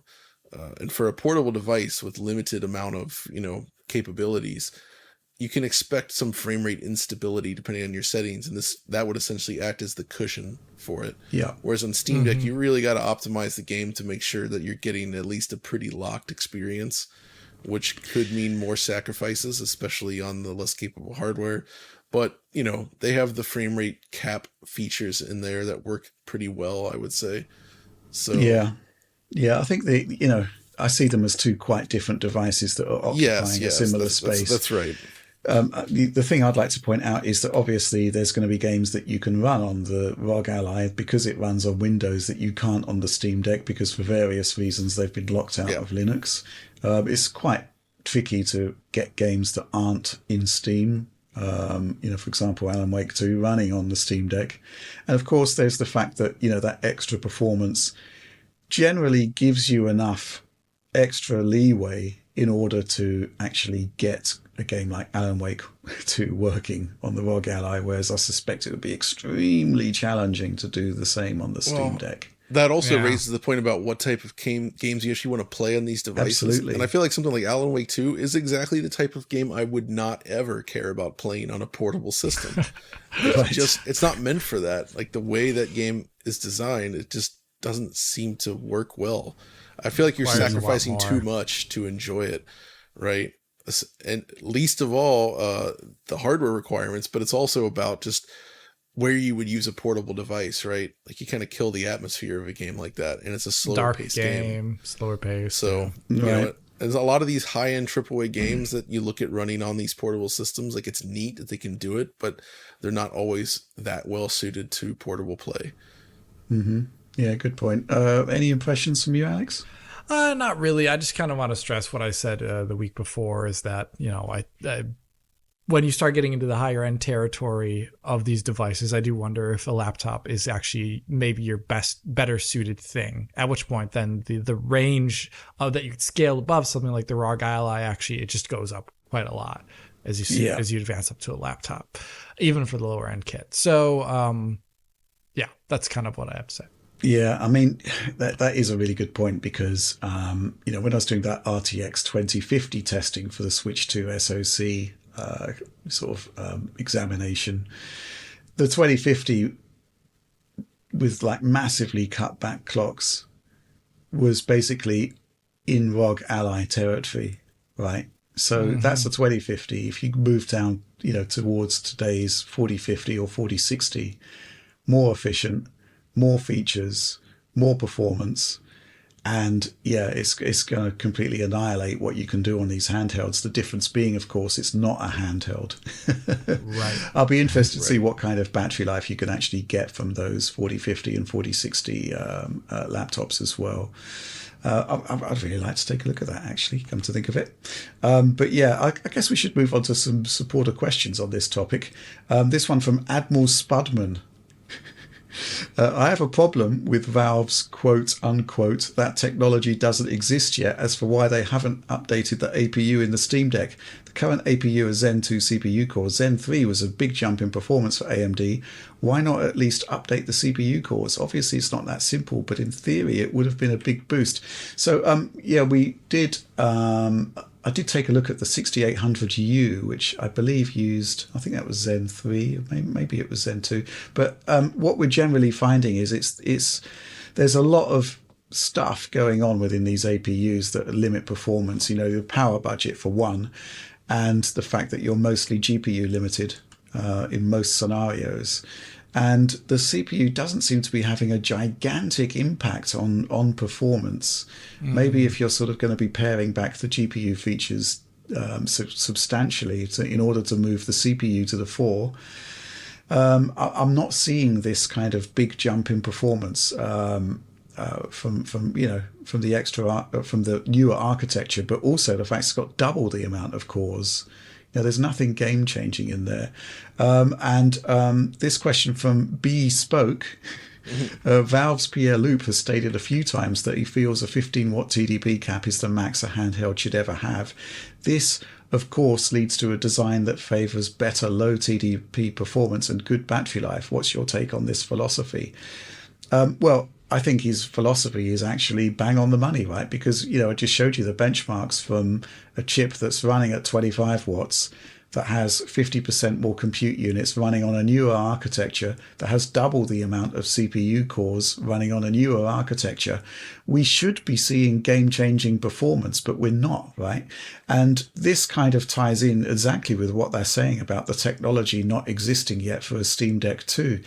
Maybe when we reach the point where SteamOS will be running properly and Valve certified on these Windows devices, we'll get to see a better picture of efficiency of these AMD APUs. But I think it's the fact that Valve specifically targeted a limited hardware configuration for the deck to actually get the best balance of performance versus silicon. I think they did a really good job there. And you look at the Steam OLED and it's pretty fantastic overall. I guess we should try and sum this up. And I think ultimately the ROG Ally is great if you have no real concerns about battery life. I mean, Oliver loves his, and he has a big bunch of rechargeable batteries that he adds into the USB-C port to get, better battery life. But yeah, and it has that VRR screen, which is really, really useful. It solves a lot of your problems when you're thinking about how to target, performance versus the capabilities of the silicon. But the Steam Deck OLED basically solves so many of the issues of the original model. The battery life is better, significantly better, and it's already class leading. The screen is on another level compared to any handheld device I've ever seen. I think right now, just, for a mainstream PC user who wants a handheld PC, there's only really one choice, and that is the Steam Deck OLED, because it takes care of so much for you. If you're an enthusiast that wants performance, that wants the VRR screen, that is okay to occasionally, slot in a USB hub into your handheld in order to set things up, the ROG Ally is also a great device. Maybe there's some more content we could do on that in due course, but I think that's my take on it now. I think that's pretty reasonable. Sounds good. So let's move on. Okay, so we're going to finish our news stories this week with more adventures from John with his Oculus VR hardware, because new titles have emerged. You've got a couple of games here that you've been playing that you're really impressed by. So have at it, John. Yeah, sure. So first of all, this week I also got a Quest 3 to test. Really? So I've been testing this on the Quest 3 and the Quest 2. I want to do all this as part of like a VR headset showdown early next year. Just looking at all the options and see what's what. But I'm really sold by this whole wireless VR thing, as I said last week. It makes such a difference in terms of just freedom of movement and really getting immersed. And there's two things that I played. One of them is older, but kind of a side quest thing, if you know what I mean, which I'll explain. And then the other just came out. It's Assassin's Creed Nexus VR, which is, I gotta say, it really surprised me based on what I've played thus far. It is an attempt at doing Assassin's Creed, but in VR, but it's a game designed from the ground up for VR, and so it's not the full scale open world style game of other Assassin's Creeds. In fact, it's much more mission based and kind of like a smaller scale, which actually is really appealing in that world. And it's the kind of game I kind of had wanted. It's the kind of thing I'd wanted to see them experiment with Assassin's Creed, right? Where you have like a more straightforward kind of design and less just wandering around. But even then, there are still large spaces to explore, and all the core features of Assassin's Creed have been replicated. So there's stealth, there's the combat stuff, there's just exploration, there's the Abstergo stuff, which, by the way, when you first start that up is interesting because it uses the camera system on the Quest and sort of makes your world around you this like weird bluish tinged version of the world. And they overlay all this like 3D weird wireframe and geometry stuff and text floating all around you. So it kind of gives you the impression of being inside this weird space between the real world and the simulated world. And you're manipulating objects within this mixed reality space before going into the actual simulation. And I got to say, adding like VR style interactions to the Assassin's Creed style gameplay really makes a lot of those actions you do in those games feel much more purposeful. For instance, like just little things like using the hidden blade, right? You hold down the trigger on the controller and just like extend your hand like this. And my goodness, it feels so good to actually just do that motion, and you feel the blade kind of come out of the wrist and just stabbing it into a guy. Sounds ridiculous, but it feels awesome to like sneak up behind somebody, pull the blade out, and actually do that. And stealth is actually enhanced by the fact that, one, you have more awareness of your surroundings. You can physically interact with it. Like, you're crouched behind something. There's like a bunch of items on a table. You can just grab an item and throw it across the room to distract the guard. So it's a typical mechanic you'd see from stealth, but because you physically pick up the objects now and manipulate them, it somehow makes it all feel a lot more interactive. And even things like being able to peek through like cracks in a door or like around corners, like the fact that you can do this now physically in your space. Yeah, it's is really no longer compelling. omniscient third-person camera, right? Right, exactly. And then climbing, climbing is actually generally pretty fun in VR, I find. And the fact that, in a normal Assassin's Creed game, you're basically holding up and holding a button at the same time, and it just goes through the animations here. Where now you actually are looking around, trying to see, okay, what can I actually grab onto, and then physically reaching out and pulling yourself up these buildings. Which, by the way, it does have an option for people afraid of heights. I'm not, but when you do climb up to some of those higher buildings, it does feel pretty intense.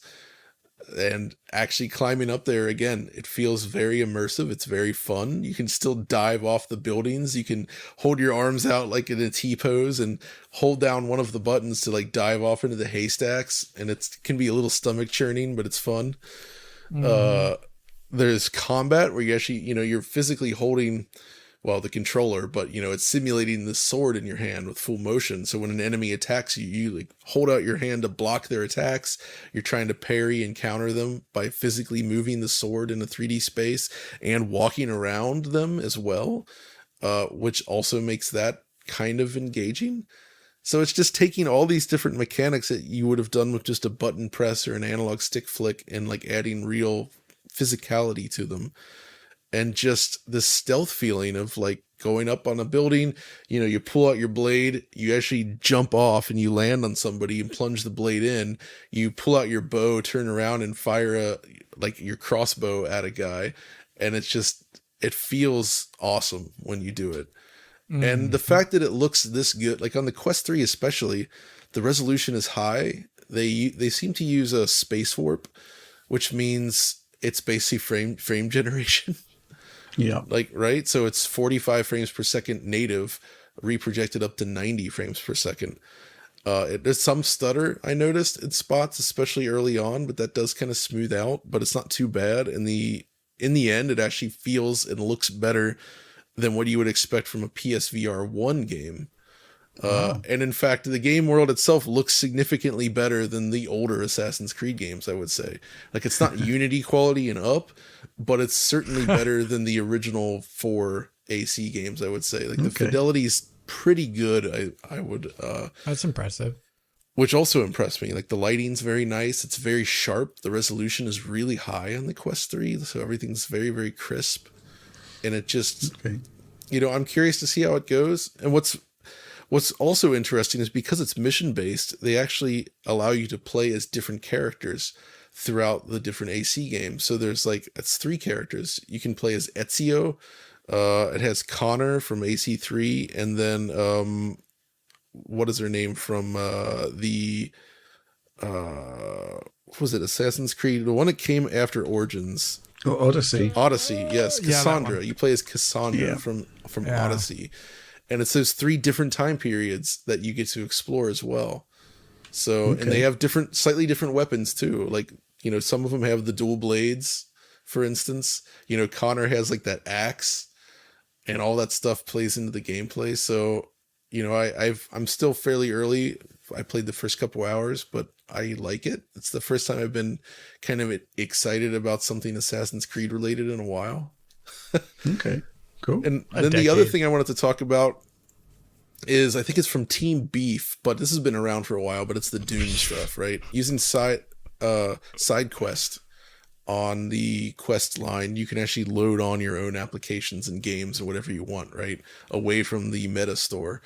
And, I knew that stuff like Quake, Doom 3, all this stuff is on there, Prey's on there. It's all good, but the Doom stuff in particular is unbelievably fun. It is so fun.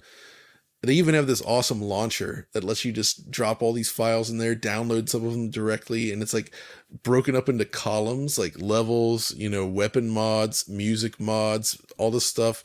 So you're just like clicking on with your pointer controller to select it, and you just go in there, and with the 3D weapons, like just having full motion over your hand and shooting and being in a real 3D space, like running around inside Doom. It's so much fun. Like, it's very immersive, but it's just pure fun. That's really the way it is. Like, it changes the way Doom feels in a way that is so fresh still today. And it just had me reflect on how awesome Doom Forever will be. And I think, Alex, I said to you the other day that I think calling Doom the greatest game ever made is not an unfair thing to say. No, because it's of infinitely everything it replayable. stands for and everything Yeah. it's brought to the industry and just gaming in general. And this is just another aspect of it. And Doom is infinite. geez, it's I had so much fun playing Doom in VR, and the fact that it's wireless like this, you can just put it to sleep, come back later, jump back in. All of that feels so good. It's so responsive, and I've had a blast with it.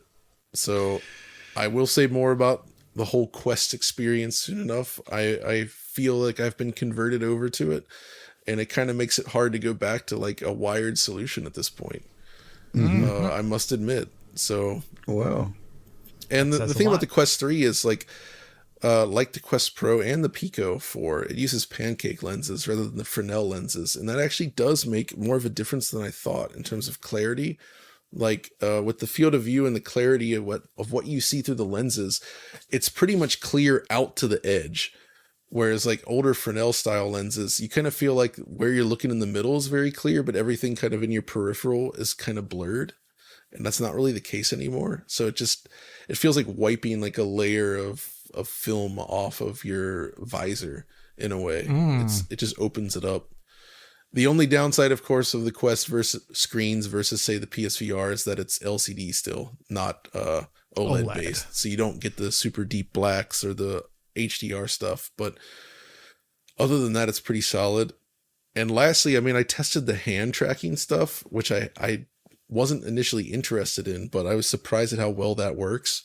Where when you're in a 3D space, it just maps your hands into 3D. So the 3D model's hands move exactly like your hands. You can even do complex motions like putting your fingers together, like interlocking them, and it works.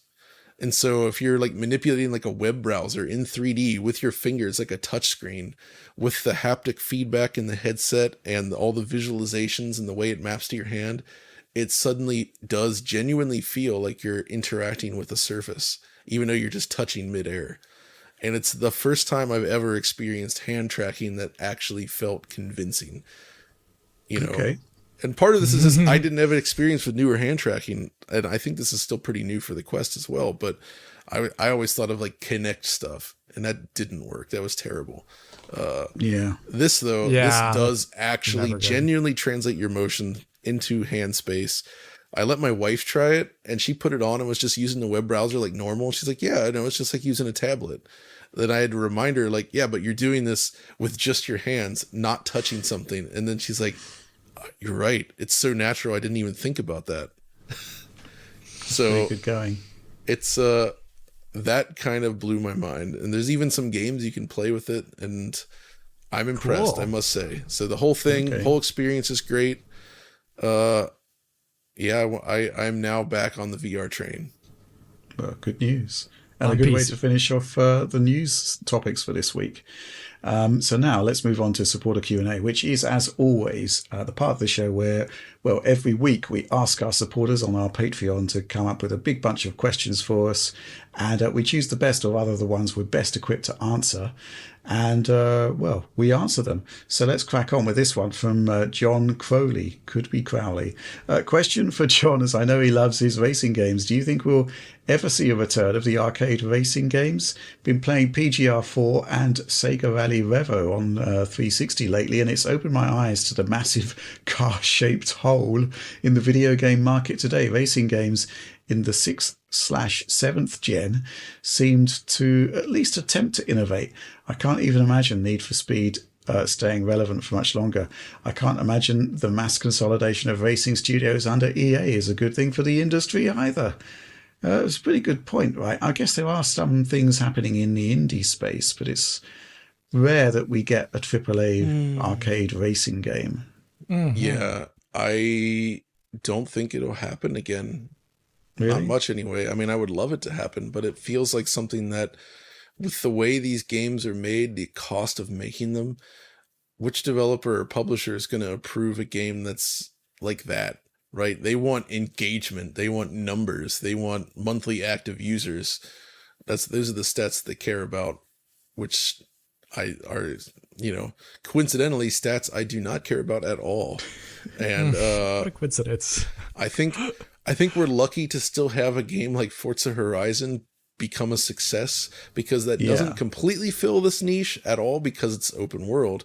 I still think it's close enough in spirit that it's pretty awesome, but I would love some true proper arcade racing games again. And I really, really want Ridge Racer to return at some point.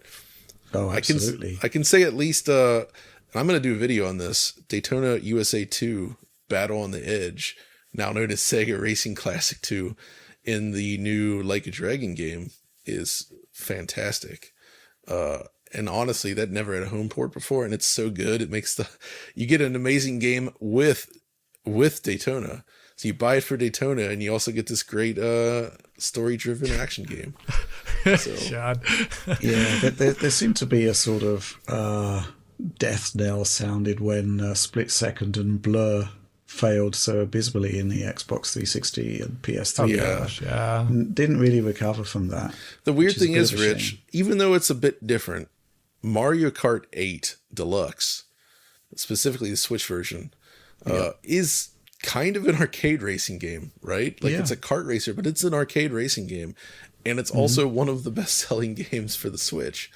That game sold so much, which to me says people still like those games. And if marketed right and done well, they could absolutely make an arcade racing game work again. It just needs some spark, something to grab the audience like Nintendo did with Mario Kart. Marvel's... No, that would be the opposite. Not these days. Sorry. That would be awesome. That would be even more Marvel Kart. Even more of a kind of, removing the characters from their natural environment than the Suicide Squad. Spider-Man's just knocking about, well, actually, he did have the Spider-Mobile, which was like a Jeep. This is true. See, that was actually a joke.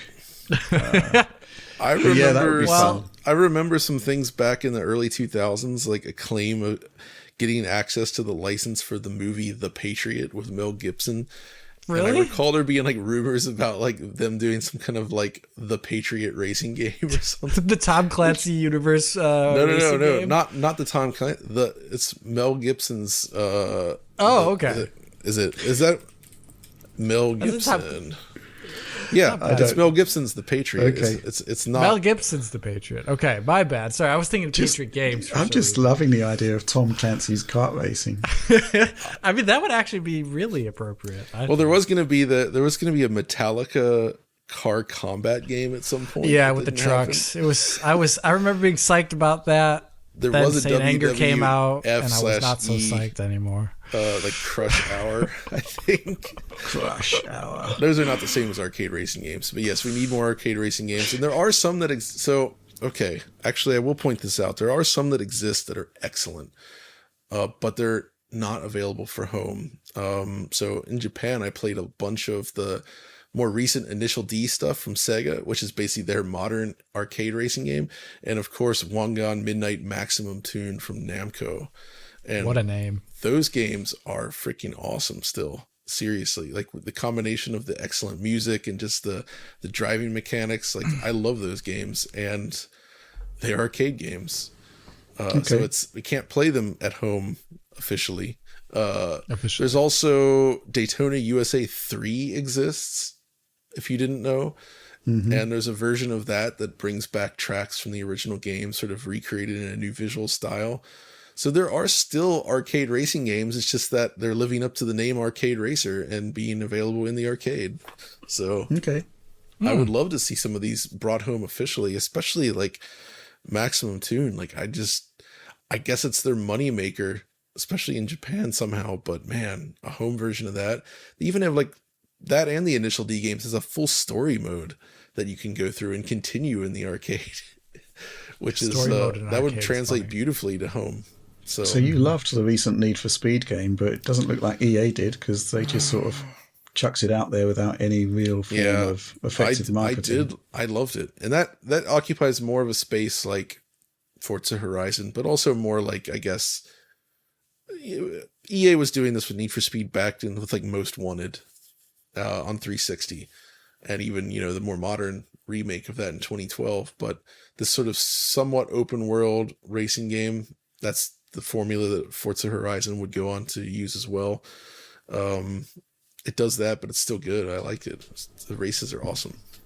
Okay. I think that answers that one pretty comprehensively. So let's move on to the next question. Sorry. It's all right, Josh. I love arcade racing games, so it gets me going. This is actually two questions in one. It's concerning, Alex's rather positive coverage of the upcoming update for Starfield. First question from Jonathan Hamilton. In light of Alex's video about Starfield's beta patch, is that interviewer from Bloomberg Technology vindicated for asking Todd Howard why the game wasn't optimized? And this question from some guy person again regarding the Starfield performance fixes. How on earth did they not launch with some of these changes? Did someone just compile the game without a quote unquote use underscore multi-threading flag or something? Also, why is it taking so long for Bethesda to add in features that modders made within a week of the game coming out? Starfield was in development for countless years and nobody really had the 4 hours it took to put DLSS or an FOV slider in the game. I feel Alex's work just raises more questions than answers here. Thanks, guys. So, Alex, let's tackle these two questions. First of all, let's start with the Bloomberg one. I would say the question was ill-posed. The game was obviously optimized for something, and he would never say no. The question should have been, and to actually have made it a productive answer would have been, should we expect performance enhancements and optimizations and patches over time over launch? Which is the real question you're actually interested in. Are you going to keep working on the game? Instead of just being like the, I don't know, what's the word, like performative, angry consumer at launch. And I think that is the interesting question, and that one would have gotten a better answer from Todd Howard or anyone who was answering questions there. So I still think it wasn't a good question, and because I described it at launch. It was, if you are on an AMD GPU, you had a experience that I would have expected. Just was everything else that wasn't great. Regarding the other things, I think they didn't forget to export it with the flags. I think that's a famous example from, is that Skyrim? Or is it Oblivion? There is some sort of export thing. I forget what it is, and it came with, I forget what exactly it is. Someone in the audience will type a very long extended commentary about it, but it has to do with one of those games and the exported exe. I mean, thinking of those games, nothing beats the Skyrim intro sequence at high frame rates. That's kind of wacky, isn't it? I love that still exists. That's kind of so embarrassing. They also fixed it in the VR version of Skyrim, by the way, which does run at high frame rates. So, well, it's good they did that. But here, it's still, once again, 165 FPS, a little bit arbitrary in this game. I would say there's two things that need to happen with a real game, and obviously there's like QA time to make sure that a modder can just add in DLSS, and they don't have to care if it breaks anything in the game over a certain amount of time. It really didn't at all. And that might have just been happenstance. It could have actually, at some endpoint in the game, there's a shader on screen that totally messes up if you have DLSS on. It didn't seem to actually occur based upon the mod. And I think it's a matter of just like looking at insight, like having an insight at an earlier stage of production as to what people want for user experience in your game. And you look at like the market of other games out there that have it, and that's when you start making your decisions. Like you shouldn't make your decisions in like a bubble where you're not looking out there and seeing what the best of the best are doing in the user experience space. You shouldn't do this as well. You shouldn't just be in a bubble, for example, regarding not user experience. I always forget this word, accessibility. You should be looking at what the best practices are for accessibility. And in this case, it feels like if you don't do those things earlier in the project, getting them in there at the end is going to be harder because you don't know there's like unforeseen things that could happen since you never took care of to actually implement them earlier on in the project. FOV slider, I think, would fall into that category. People could adjust it maybe in the INI, but it doesn't mean that it worked for the entire game. Maybe it broke things because they didn't maybe think about it earlier in the process, hence why it wasn't a slider in the game. Same with DLSS. Once again, like I think anyone really looking at the PC market should have been like, we really should have a DLSS in here, people. But maybe since that wasn't part of the thought process early on in the game, I feel like they couldn't just add it in immediately the same way a modder could have added it in. So I'm not trying to excuse anything. there, but I think there's like probably very good logical reasons why it is the way it is. It doesn't make it better, but I think it's it's just all about like caring about user experience earlier on in the project's development time and not in like the last couple, I don't know, months or whatever. And there's still some things that really need change in the game. I don't understand. So there's this weird thing. They added in the brightness slider, and the brightness slider has a preview image. I didn't talk about it in the video because it didn't feel like very important stuff. They made a preview image for the brightness slider, but all the other options don't have preview images. So you kind of need one for a brightness slider. Yeah, but but like also like you turn on like stuff like the shadow setting, you don't really know what it does necessarily. Like you can guess, but like these are things that just make the game so much easier. I get what you're saying, because even just still images. Yeah, and they're not hard to mock up. Like I do them over the course of a week for a video. I make those things, and I'm an amateur. So it feels like in the professional context, it could be way better. And I assume they're going to do all those things that I said, because I think they're listening to the audience. They added in DLSS, they added in FOV, they did something with HDR. Frame gen's there even before FSR 3, which is like, you don't expect that at all. Yeah, it's a bit baffling. It's very funny, but so they're going to work on it. It's going to get better. There's going to be the Game of the Year version of it in like a year, and it's going to be a much better game at that point in time. Okay. Well, I think my quick input on this is that the Bloomberg question guy was just basically, what did he expect to get from that question? Mm-hmm. A headline, maybe, I don't know, but there wasn't any conceivable scenario where Todd Howard was going to say, "You got a point."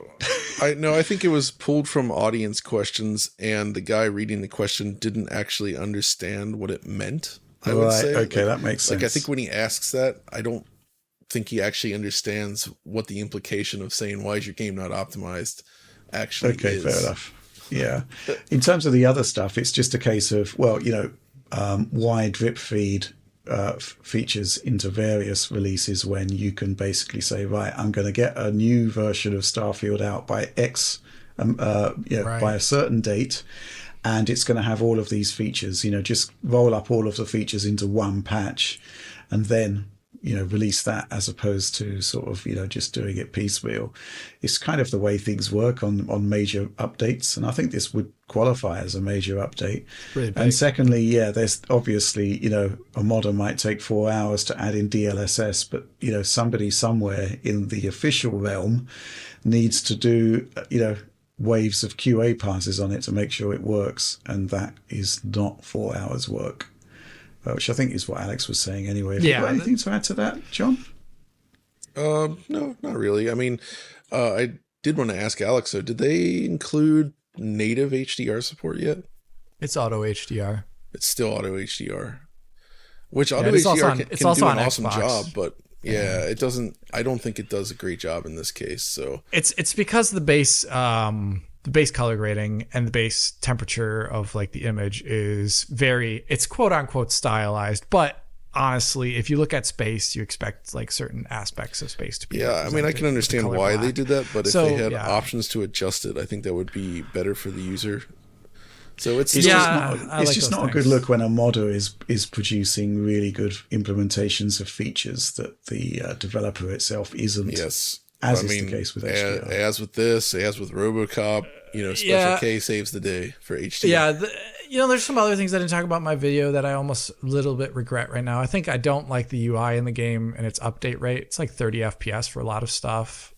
Feels really bad. It was like that on Xbox. I mean, it was always like that. And I think it was because of Xbox, and it's only much more noticeable when you play. It's super noticeable on PC when you do things. Rates. And I didn't even talk about it, but like now I kind of regret it because maybe it's not on the radar. Because when DF talks about something, I don't want to say we have like weight, but like it at least puts like public knowledge about it in a place that is easy to digest. You just watch a 10-minute video, whatever.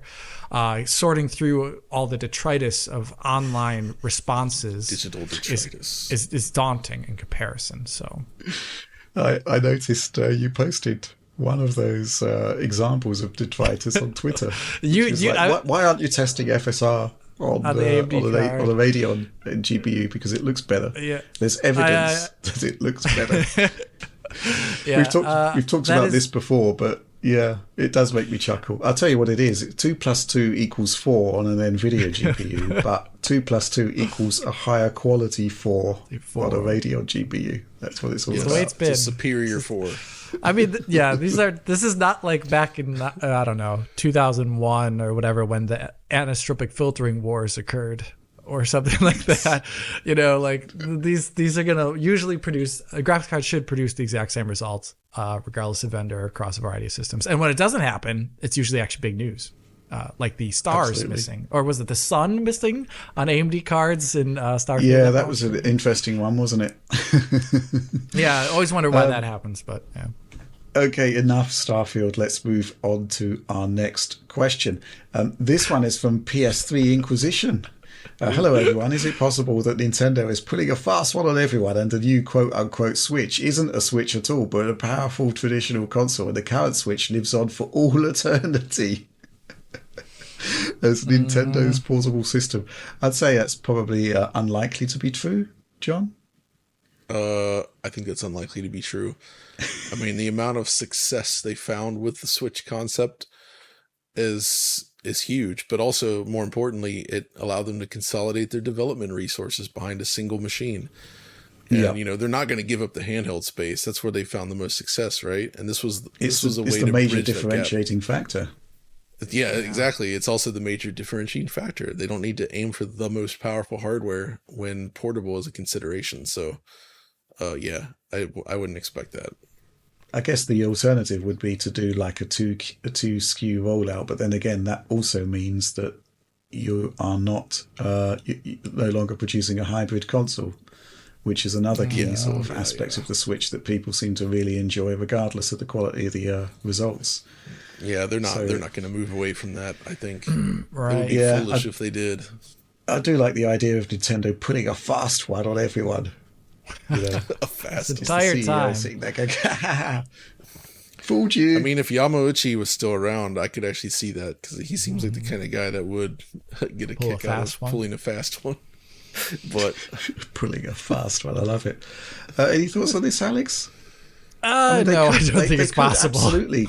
I mean, they could absolutely produce 2 Switches or 2 new Nintendo devices similar to Series X and Series X, one of which is a portable device and another one which is a home console. But it just makes life incredibly difficult for and actually dilutes what made the original Switch such a success, I think. Yeah, and I think they already suffered under the Wii U times due to like naming situation stuff. Like, I think they just want to have one device, like, because the Wii U, it's like, oh, maybe it doesn't have the mind space, but if you have 2 Switches, maybe the mind space isn't great for like the entire unit as itself. I think it's just one device. It's going to be one device forever from now on. I mean, there are still question marks about the viability of that T239 for a handheld device, because apparently it's a Samsung 8nm chip. And even scaling down that much larger chip, it's still going to be quite large for a handheld. And you look at the Steam OLED and even the original Steam deck, and that was a really sort of small, efficient chip designed for the mobile space. And I'm just curious how that's all going to roll out for the Switch 2 based on that processor that we now know so much about. But I do think it's got to be a hybrid machine. It just has to be. Man, when you say T239, I just always think that it's a neural net processor, a learning computer. I always do. It's, in a sense, it is. It has tensor cores. Oh, there you go. Never know. But I have heard, actually, one thing which we can update on is the T239 video. There was the question mark over the cost of DLSS and whether Nintendo is going to include a deep learning accelerator similar to the one that was in the T234, which would effectively make DLSS quote unquote free, or at least a lot less computationally expensive. I've had sources come forward saying there's no deep learning accelerator in T239, which would limit the viability of DLSS quite significantly to what you saw in that video, which would be like 1080p upscaling, possibly 1440p if you're lucky, depending on the game. Right. But yeah, maybe that's wrong, but I don't think so. I guess we just have to wait and see. But I think with that, we can move on to the next question. This one is from Adorably All Digital Foundry, which is a nice spin on the adorably all-digital take for the upcoming Series X revision. Anyway, is Xbox One the only game console that ever got obsoleted by its successor due to perfect backwards compatibility and pretty much no upside of playing on the console compared to playing on Xbox Series consoles? Well, this is an interesting question, isn't it, John? Because typically there's always a good reason to hold on to your older consoles for some reason, if you're an enthusiast. But I am struggling to think of why I'd want to hold on to an Xbox One S if I've got the Series S or the Series X. Well, especially the Xbox One VCR. Yeah. I have an idea.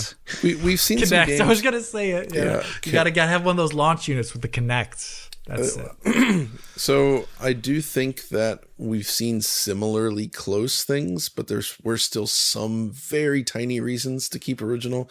So obviously PlayStation 2 had exceptionally good backwards compatibility. That was basically like 100% compatible with the library. Not actually 100%. It was like 99 point whatever percent compatible. There was like a small handful of games that had some issues running on a PS2, but it covered basically the entire library, and it did so very accurately. And it had some enhancement options as well. I would say the Wii kind of did that for the GameCube, where it had like 4 GameCube controller ports. You could play GameCube discs on there. It just ran in GameCube mode. The only reason I would say it's worse, though, is because the actual video output feature of the Wii was worse than a GameCube. But thanks to Homebrew, they've actually kind of also solved that. There was some issues with the way the Wii outputs video that made it look worse than it should have. And it was a software problem, not a hardware one, which is really crazy. What about PS4 and PS5? Is it a similar thing there, or is there? I guess actually, I would say it's exactly the same as Xbox One, where I think there's a small handful of games that don't work. So it's maybe not as robust, but I feel like most games work, and when they do work, they almost universally work better, like significantly so in most cases. Right. Basically, any game that had an unstable frame rate, it just completely fixes it. So even if you go back to, remember the Tomb Raider Definitive Edition around launch? It's just it's locked 60 FPS now. Killzone Shadowfall, locked 60 FPS now. Like, that's the case for so many games where the PS5 just solves all the performance issues. Right. Also, Nintendo's handhelds have a pretty good history of this, where Game Boy Color and Game Boy Advance could play original Game Boy games, and Advance could also play color games. Although the Advance had a widescreen display, so it was a smaller image, but playing regular Game Boy on a Game Boy Color was quite nice and perfect, basically. The early DS has also played GBA games, which was nice, and it played them perfect. And then 3DS supports DS games, but because the screen resolution is so different, you have to scale it up, and that looks bad. Or you play it in postage stamp size, which is not great. So that wouldn't count. Actually, one of the simpler examples, the Mega Drive. I think you technically need a converter to convert the pin out. So either the power base converter or a different cartridge. But you could play Master System games on a Mega Drive. Of course, Rich is sitting there like, why the heck would you ever want to do that? Yeah. I'm on the record as saying the Master System is only the master of evil. Oh, Rich. But I mean, so there's several, I think, that he's saying. It's not just the Xbox One, but the original Xbox One is definitely one of those consoles where there's almost zero reason to have it anymore. Mine is shoved. Yeah, I agree. And it's basically, somewhere.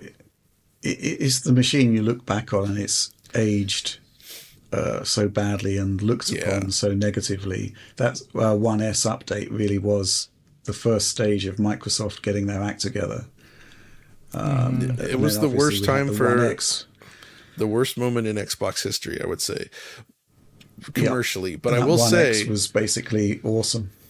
It turned things around. But the thing is, though, if you actually look at the games that came out during the first 3 years of Xbox One, they're pretty good. There's actually a lot of good stuff. And if you look at the first party releases specifically, I think they had more better software than the Xbox Series consoles have had from first parties. Okay. Like there's a lot more than you'd think. And I think it's just the messaging. It shows how powerful marketing and messaging is, really, because I think they did a pretty good job with the software.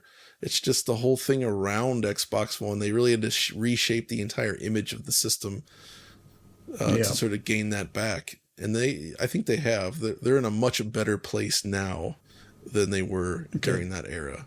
But the system's not that bad. Just the original console maybe, but the Xbox One S and then the One X, that was a good turning point. Absolutely. Okay, let's move on to the final question. This one from Paul Calamata.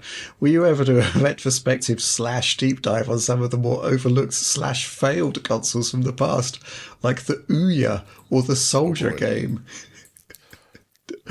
Well, you're the king of all retrospective stuff around here, John, and I suspect the answer to that is no. No, I'd sooner do failed consoles like the Jaguar or the Nuon before I do the Soldier game.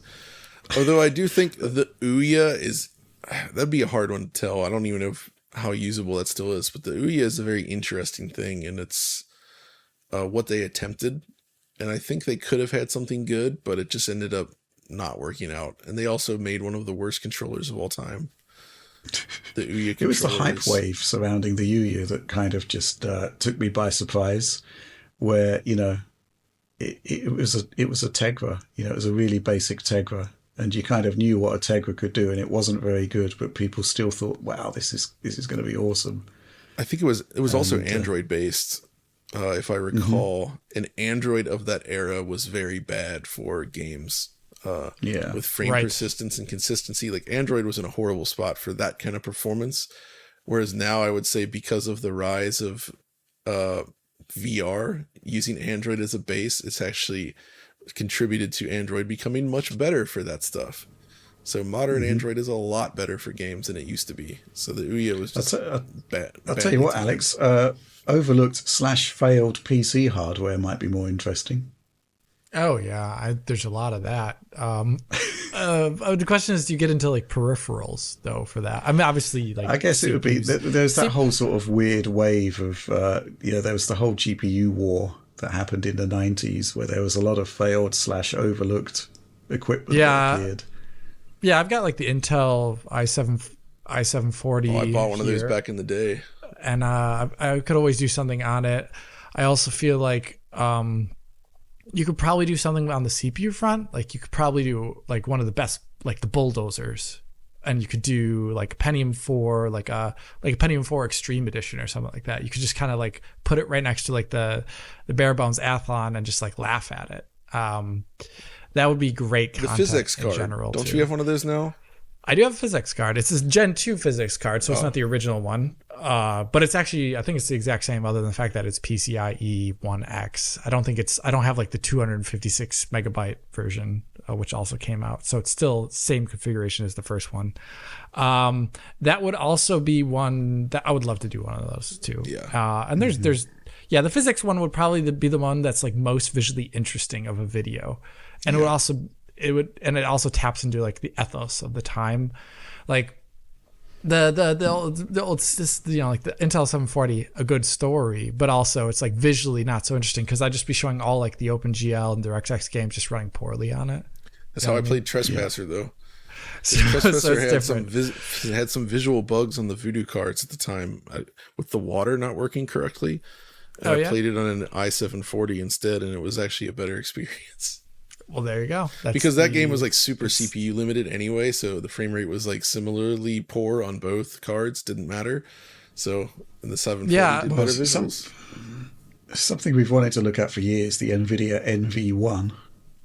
Yeah. Getting one though. A great GPU I've continued to try terms. I want to get one of those somehow, but they're just extremely scarce. The other one I would also love to look at in more detail, LGR's covered these both actually, but the 3DO Blaster from Creative Labs, which again, super interesting thing, super rare. Yeah, there's two 3DO on a chips, right?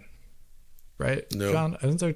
there's 3DO Blaster. Is there another one? No, it's just the 3DO Blaster. And actually, there was a similar concept done for the failed NEC PCFX system in Japan, where they made a PC, I think it was like for PC 98 compatible computers. You could basically put like a PCFX card in your system. That's way more obscure than even the 3DO Blaster, I would say. But yeah, that was a weird time. I'll tell you what, John, there's a not working NV1 available on eBay at the moment, going for a song. I don't know whether it could be possibly fixed, but it is there. Failed old graphics cards are usually... Could be so many things. Yeah. Figuring out what the issue is, it's like, oh my gosh, yeah. Yeah, I wouldn't even know how to troubleshoot that. Yeah. I mean, yeah, NV1 would be cool. Like, there's all that stuff. Like, early 3D is so crazy before any standardization occurred. You could just show off like 3 or 4 games that work on one of the graphics accelerators in a good way, and they probably don't even run well. You know, like you could have a video just all about that. That's a lot of fun. Yeah. Although, of course, Johnny, in terms of failed consoles, you did the 32X, which is if people haven't watched that 2 episode, that's good. Oh yeah, that was a fun one. I'm looking at that listing for the broken NV1, and I see this myth a lot. The guy in the description says this was also used in the Sega Saturn and is quite unique. It's not. Like, it had Sega Saturn controller support, and it did use quads like the Saturn, but the chip has nothing to do with the Saturn. They're completely different. Fair enough. Okay, any more to this? Because we could be going on all day, I think, but I think that pretty much sums it up. Yeah, it sums it up. Okay, well, that was the final question, and therefore it's the end of the show. So if you did enjoy it, please do like, subscribe, share, ring the bell for notionally instant notifications. Some amazing stuff this week coming up for me from Random Gaming in HD. It just continues to deliver. Do check out that channel.